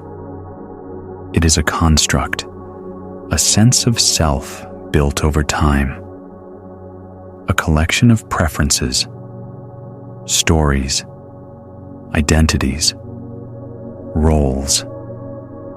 It helps us navigate the world. It gives us a name, a direction, a voice. But the ego also has a shadow. It takes itself too seriously. It believes it must be right, must be seen, must be validated, must be protected. And when it's not, when someone disagrees, disrespects, or simply doesn't notice the ego flares, it's why a small comment can sting for hours, why rejection feels like death, why the tiniest insult echoes louder than praise. The ego is like a sensitive smoke alarm, reacting not just to fire, but to steam, to dust, to anything that threatens its image. But what is this image it's defending? A collection of thoughts, a story about who we think we are. And stories, by nature, are fragile. The ego doesn't want truth. It wants comfort. It wants to win, not understand. It wants to control, not connect. So when life offers feedback, the ego resists. When someone shines a light on our blind spots, it recoils. Not because we are weak, but because the ego fears dissolution. It equates being wrong with being worthless, being vulnerable with being unsafe. But here's the truth. The ego is not who we are. It's a mask, a tool, a temporary costume for the play of life. And when we believe we are the mask, every threat to it feels like a threat to our existence. But when we see the mask clearly, gently, we gain freedom. We can wear it when needed and set it down when we're home.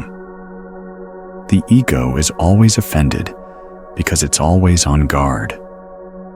It's scanning for disrespect, for slights, for signs that we're not enough. It's trying to prove something often without knowing what. But the soul has nothing to prove. It just is.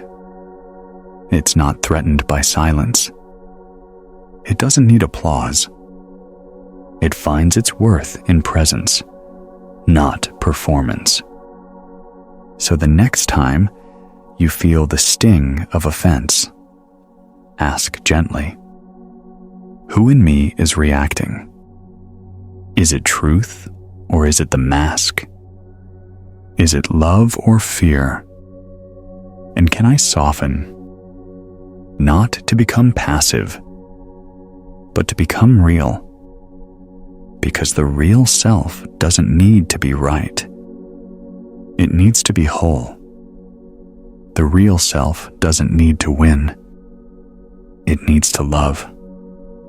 And the more we learn to witness the ego without fighting it, without feeding it, the more we return to that wholeness, that spacious, steady ground beneath the noise, where peace is not something earned, but remembered. There once lived a blind man who had never seen his reflection, but he had been told since birth, "You are fragile, flawed, broken," and so, even without sight, he built an image of himself, a picture drawn from other people's words. He believed he was unworthy, that his place in the world was on the margins. He never questioned it. The picture, though unseen, was real to him, vivid, loud, painful. He clung to this image like a name. It became his identity. When others praised him, he recoiled. "You don't know me." When others criticized him, he agreed. "You've seen the truth." One day, a wandering monk visited the village. He watched the blind man from afar. The monk saw his kindness, his wisdom, the way he listened deeply, but he also saw the sadness that wrapped around him like smoke. The monk approached and asked, "Who are you?" The blind man replied, "I am nothing. I am broken. I am less." The monk placed a mirror in the man's hands. "This mirror is not for your eyes," he said, "but for your soul." He asked the man to sit each day in silence, holding the mirror.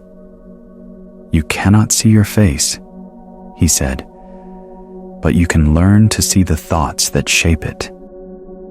And so, the blind man sat. At first, all he heard were the echoes of the old story, the voice that whispered shame, the voice that screamed doubt. But slowly, something changed. He began to notice the thoughts as voices, not as truths.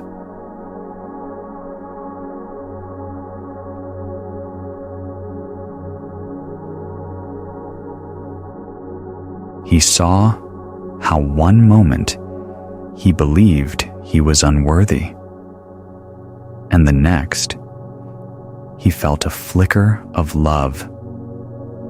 He began to question, if these thoughts are always changing, how can any of them be who I truly am? This was his awakening. He realized, I am not my thoughts. And if I am not my thoughts, then who am I? This question became his path. He listened deeper, beneath the stories, beneath the fear. And there, he found silence.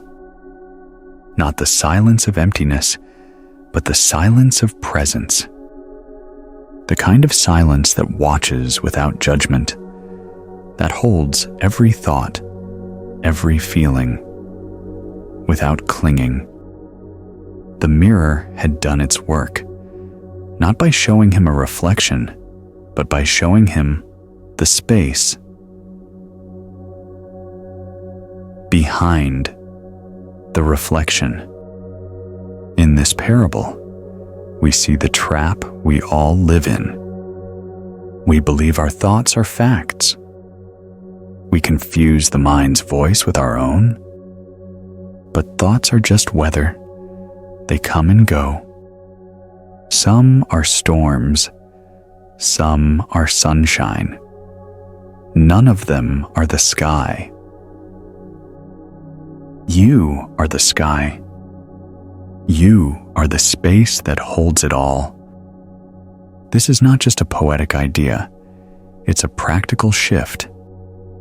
Every time you hear the voice that says, I can't, or I'm not enough, you have a choice to believe it or to witness it, to act from it or to pause, to spiral into it or to breathe, soften, and let it pass.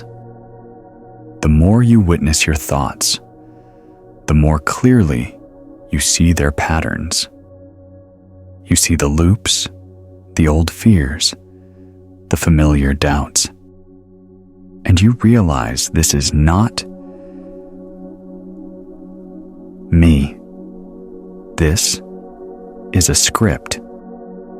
The blind man didn't gain physical sight, but he saw more than most.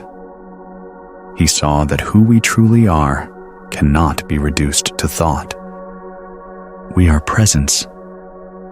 We are awareness. We are the witness, not the noise.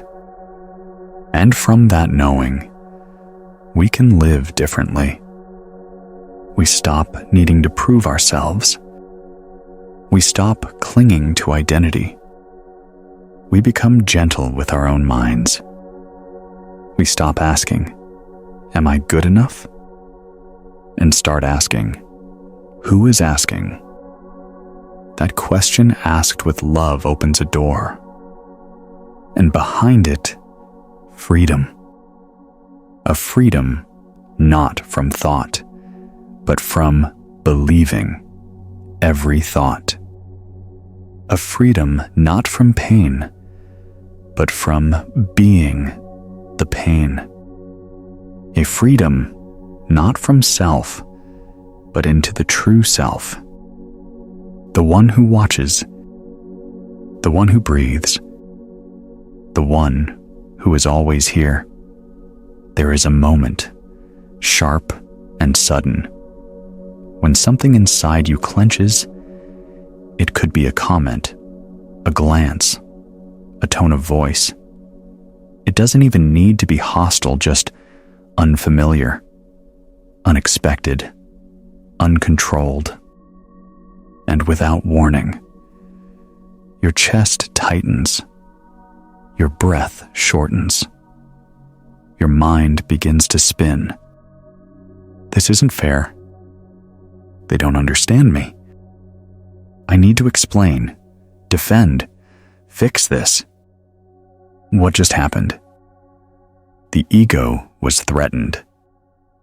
And like a cornered animal, it pounced, not because it's bad, but because it believes its survival depends on it. The ego does not separate physical threat from emotional discomfort. A bruised pride registers like a cut. A challenged belief feels like betrayal. A shift in power dynamics ignites a storm. This is the moment the mind rebels. You may recognize it when someone questions your opinion, and you feel a flood of heat. When a friend forgets to invite you, and your brain writes a novel about rejection. When a partner withdraws slightly, and your thoughts scream abandonment. It's not the event. It's the interpretation the ego clings to. The ego demands coherence. It wants a stable story. I am this. You are that. This is how the world works. But life refuses to cooperate. So, when the narrative cracks, the ego doesn't sigh. It scrambles.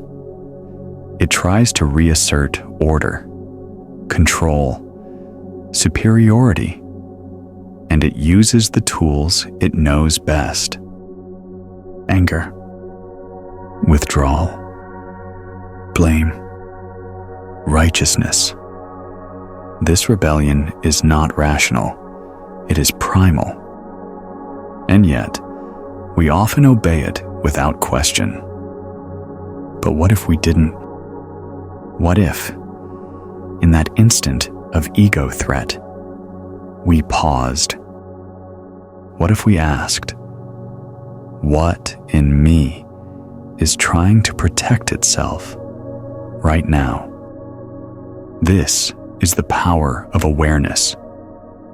It doesn't prevent the clench, but it gives us a choice to feel without fueling, to respond without reacting, to meet the storm without becoming it.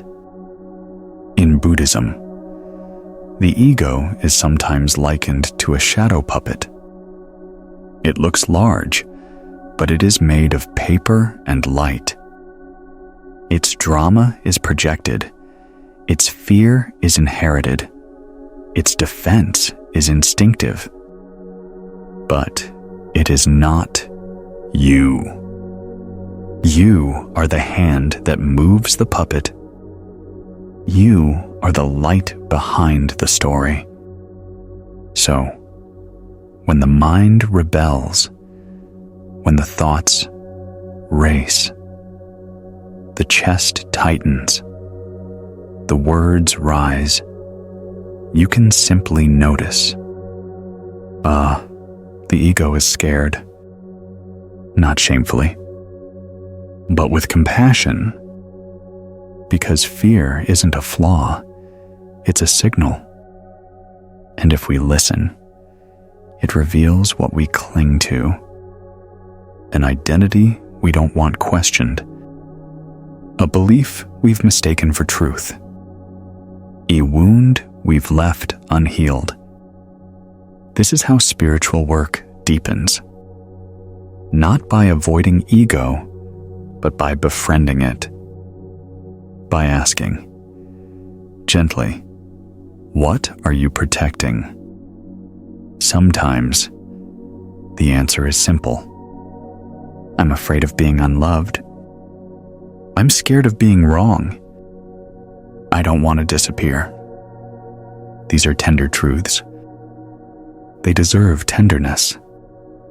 Because when the ego feels seen, it softens. It stops shouting. It starts whispering. It becomes a part of you, not the driver of you. And this is the shift from being inside the rebellion to being the one who sees the rebellion, from being consumed by emotion to being compassionate toward emotion, from fighting reality to flowing with truth. None of this means becoming passive. You can still speak up. You can still disagree. You can still protect yourself. But now, you do it from clarity, not defense. From love, not fear. And that changes everything. Because when the ego no longer has to rebel to feel safe, the heart can finally lead. And the heart does not fear contradiction. It does not need to win. It only seeks to understand. So the next time you feel the ego spark, when pride is pricked, when control is lost, take a breath. Place a hand on your chest. Say softly, "I see you," and choose. Not reaction, but remembrance. Not defense, but depth. Not rebellion, but return to the self beneath the noise, to the peace that doesn't need a mask, to the stillness that cannot be threatened, to you. True freedom doesn't come when we master everything. It comes when we no longer need to. Control is the ego's favorite illusion, a story it spins to feel safe, certain, superior. It whispers, "If I can just manage every outcome, anticipate every risk, fix every flaw, I'll be okay." But life doesn't work that way. It flows. It stumbles. It breaks patterns. It surprises. And the more tightly we grip, the more we suffer. Letting go of ego is not the end of identity. It's the beginning of truth. Egolessness isn't erasure. It's expansion. It's not saying, "I don't matter." It's realizing, "I am more than this me I cling to."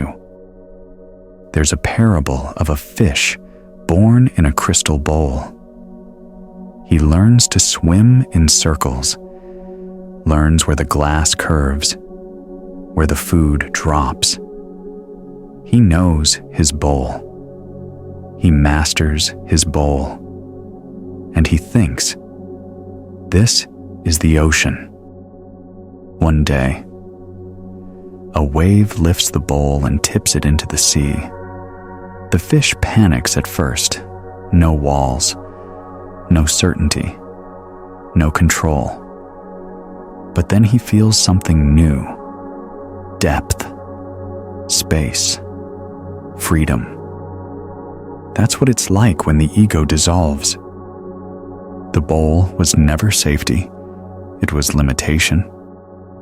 True self doesn't live inside a story. It lives in spaciousness. When we let go of ego, we let go of the need to always be right, to be admired, to win, to control how we're seen. And in that surrender, a lightness arises. You still have preferences, but you're not ruled by them. You still feel pain, but you don't become the pain. You still have a name, but it doesn't define your worth. This is what freedom feels like. Being fully here without performing. Acting from love, not proving it. Speaking with clarity, not with conquest. Listening not to reply, but to receive. When ego loosens, compassion blooms, curiosity returns. Life becomes less about defense, more about discovery. You don't need to control others because you no longer fear their opinions. You don't need to dominate the moment because you trust the flow. Even mistakes become softer, not failures, but feedback. Even change stops being a threat. It becomes a teacher. Egolessness allows life to be what it is and lets you meet it as you are. Not smaller, not masked, but vast. The vastness of a sky that holds every weather. The stillness of a mountain that watches every season. The freedom of a soul unhooked from the script. This is not the end of personality. It's the return to presence. A presence that doesn't need to be better. It just needs to be real. To live egolessly is not to disappear. It's to reappear in full. To show up without armor. To love without agenda. To speak without fear. And to rest deeply, finally, in the truth. You were never the bowl. You were always the sea. There's a subtle art to relating with the mind, not mastering it, not silencing it, not letting it run wild, but dancing with it like wind across a calm lake. Not disturbing, not resisting. Too often, in the name of spirituality or productivity, we try to conquer the mind. We force silence, demand stillness, measure our worth by how few thoughts we have. But the mind is not a machine to shut down, nor is it a child to spoil. It's a sacred instrument, powerful, creative, unpredictable, and it needs guidance, not dominance boundaries, not chains. There's an old saying in Zen, let the mud settle. The water will clear. The more you stir, the cloudier it gets. Forcing the mind to stop thinking is like demanding the sea be still. You might get moments of calm, but the waves will return, not because you failed, but because you're alive. The goal is not silence. The goal is relationship. To learn when to let the mind roam, and when to gently bring it back. Imagine training a puppy. You don't scream when it wanders. You call it back. You don't punish it for curiosity. You show it where to sit. You repeat with kindness, again and again. This is home. The same with the mind. When it rushes off into fear, fantasy, judgment, you don't scold. You return. You don't indulge every impulse, but you don't shame them either. You observe. You choose.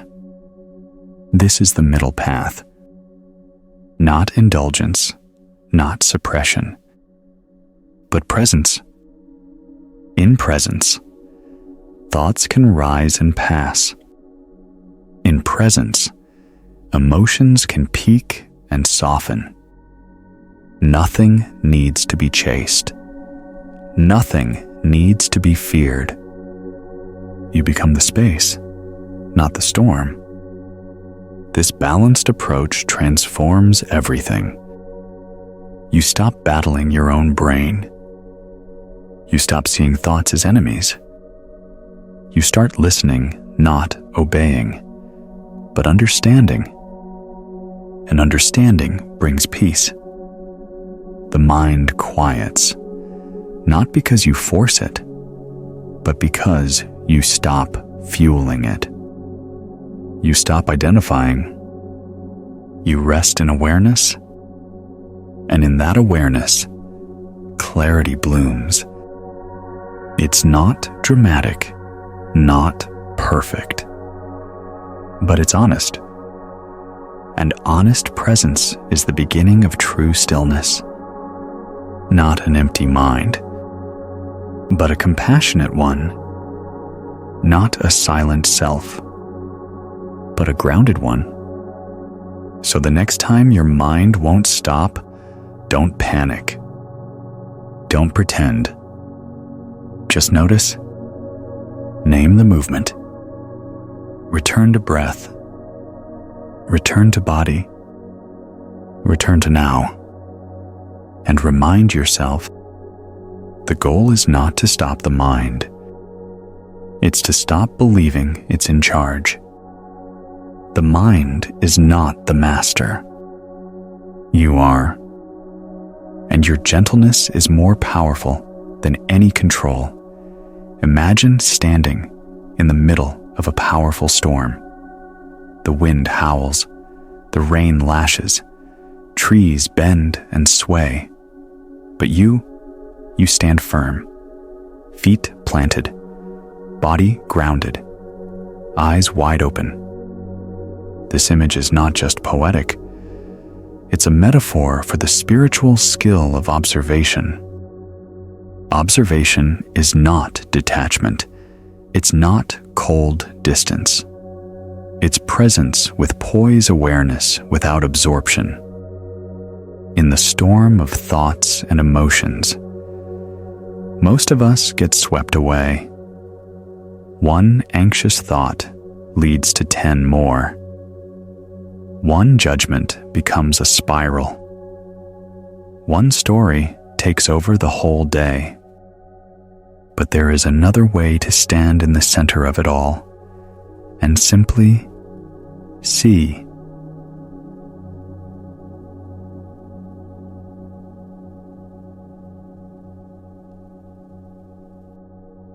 To watch the thoughts without becoming them. To feel the emotion without drowning in it. To say, there's anger, instead of I am angry. This shift from identification to observation is everything. Because in that space, freedom lives. It doesn't mean you stop feeling. It means you stop confusing your feelings with your identity. The storm can swirl, but you are the stillness inside it. This skill, though simple, is not easy. It requires practice, patience, and compassion. It requires catching yourself mid-spiral and choosing a different path. And most of all, it requires trust that what you observe, you do not need to control. In Buddhist practice, this is called bare attention. You notice, you name, you do not push or pull. You breathe, you return, and again, and again, until observation becomes a habit, until presence becomes your ground. In modern life, Storms are constant. Deadlines, screens, noise, expectations, past regrets, future worries. We are trained to react, to fix, to run.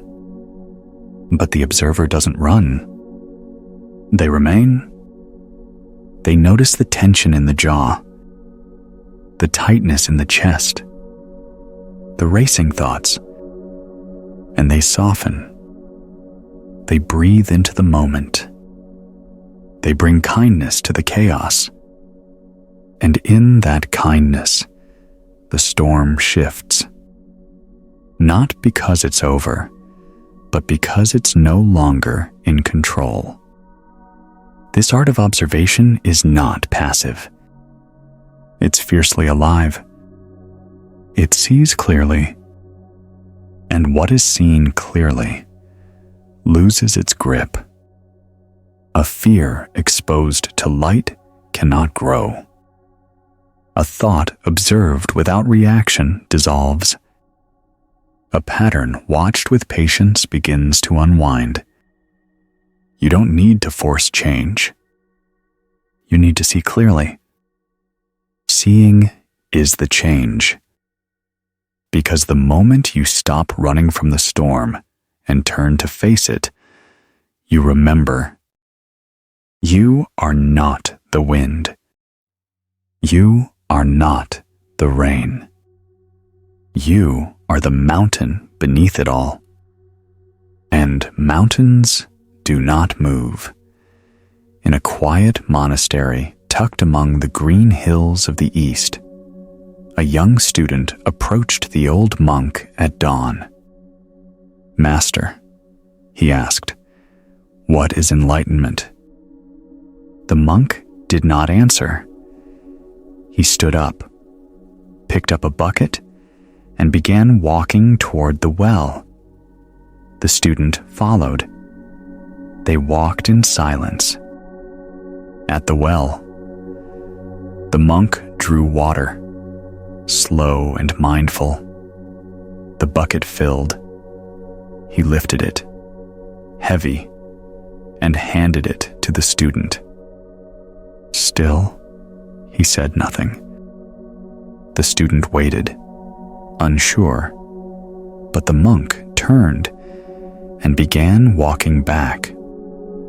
The student carried the bucket behind him, confused, impatient, slightly annoyed. "Master?" he asked again. The monk stopped. He pointed to the bucket. "Is it heavy?" "Yes," said the student. "Then why do you carry it?" The student blinked. "Because you gave it to me." The monk smiled. "Exactly." And then he continued walking. This story, simple as it is, contains the heart of awakening. We carry so much because it was handed to us. Thoughts, beliefs, identities, fears, not because they are true, but because they were given. We accepted the burden, unquestioned. But the enlightened mind asks, is it heavy? And if so, must I carry it? This questioning, gentle, honest, is the start of freedom. Enlightenment isn't a mystical escape. It's a deep seeing. Seeing through the false, seeing into the real, not adding more, but removing what was never ours. The student, like us, expected an answer, a definition, a philosophy. But the monk gave an experience. He gave the moment, and in that moment, the teaching became alive. This is how awakening often comes, not with fireworks, but in the quiet undoing of assumptions, in the question that stops the mind, in the breath that interrupts the story. We are trained to seek externally, to read, to learn, to collect knowledge. But true realization is subtractive. Not, what can I know? But what can I let go of? This shift from grasping to releasing is the essence of spiritual maturity. And it changes how we relate to everything. The mind no longer has to solve everything. The heart no longer has to protect everything. Instead, we become present. And in presence, we remember there is nothing to prove, nothing to fix, only truth to return to. The monk, in silence, showed this, not by giving answers, but by pointing back to awareness. This pointing subtle, wordless, is the real transmission. And it can happen anywhere. In a breath, in a pause, in the moment you ask, why am I carrying this? And you set it down, not because you must, but because you can. And in that letting go, something profound arises. Peace. Not the peace of resolution, but the peace of presence. A peace that asks nothing. A peace that simply is. This is enlightenment. Not a destination, but the home you never left finally remembered. There is a quiet place inside each of us, beyond ideas, beyond roles, beyond even memory where thought no longer pulls, and time no longer pushes. This place is not far. In fact, it is the closest thing to you. But we often forget it exists, lost in the motion of the mind. Presence is not a state you achieve. It is the place you return to when you stop trying to arrive. It waits, not in silence, but in stillness. Not in the absence of thought, but in the spaciousness around thought. You may catch glimpses of it. In the moment, right after laughter, in the pause between two waves of breath, in the hush of awe, when beauty takes your words away. Presence is not empty. It's full of peace, of clarity, of being. But it does not shout, and so the noisy mind often drowns it out. To return to presence, we do not wrestle with thoughts. We do not argue or suppress. We simply notice and shift our attention, like turning from the screen to the sky, like stepping out of a noisy room into a garden. It begins with one breath, and then another. It begins with sensing the contact of your feet with the floor, the weight of your hands, the cool air on your skin. These are not distractions. They are doorways. Doorways out of the storm and into the now. The present moment is the only place suffering dissolves. Because pain may exist here, but story does not. Worry cannot survive without the future. Regret cannot live without the past. Presence breaks their grip not by fighting them, but by offering something real. Something here. The more time we spend in presence, the more we realize thought is optional. Not unnecessary, but optional. We can think when needed, and rest when we don't. This rest is not laziness. It is sanity. It is sacred. The sages did not chase thoughtless bliss. They returned, again and again, to this grounded place, where life is simple, where joy is subtle but deep, where you meet the world not through memory, but through directness. Imagine tasting tea, really tasting it, or hearing a bird without labeling it, or seeing a face without judgment. This is not detachment. This is intimacy. To be present is to be truly close to others, to the world, to yourself. And presence transforms everything it touches. A moment of true presence can undo hours of worry. It can soften pain, open insight, deepen connection.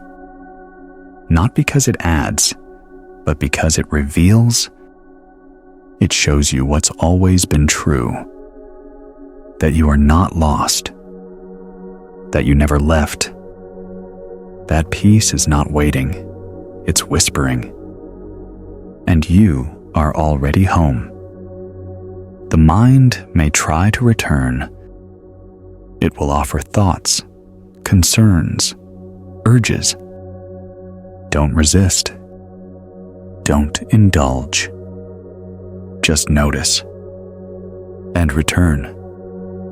Return again and again, until the path back becomes familiar, until the silence feels safe, until the present feels like home.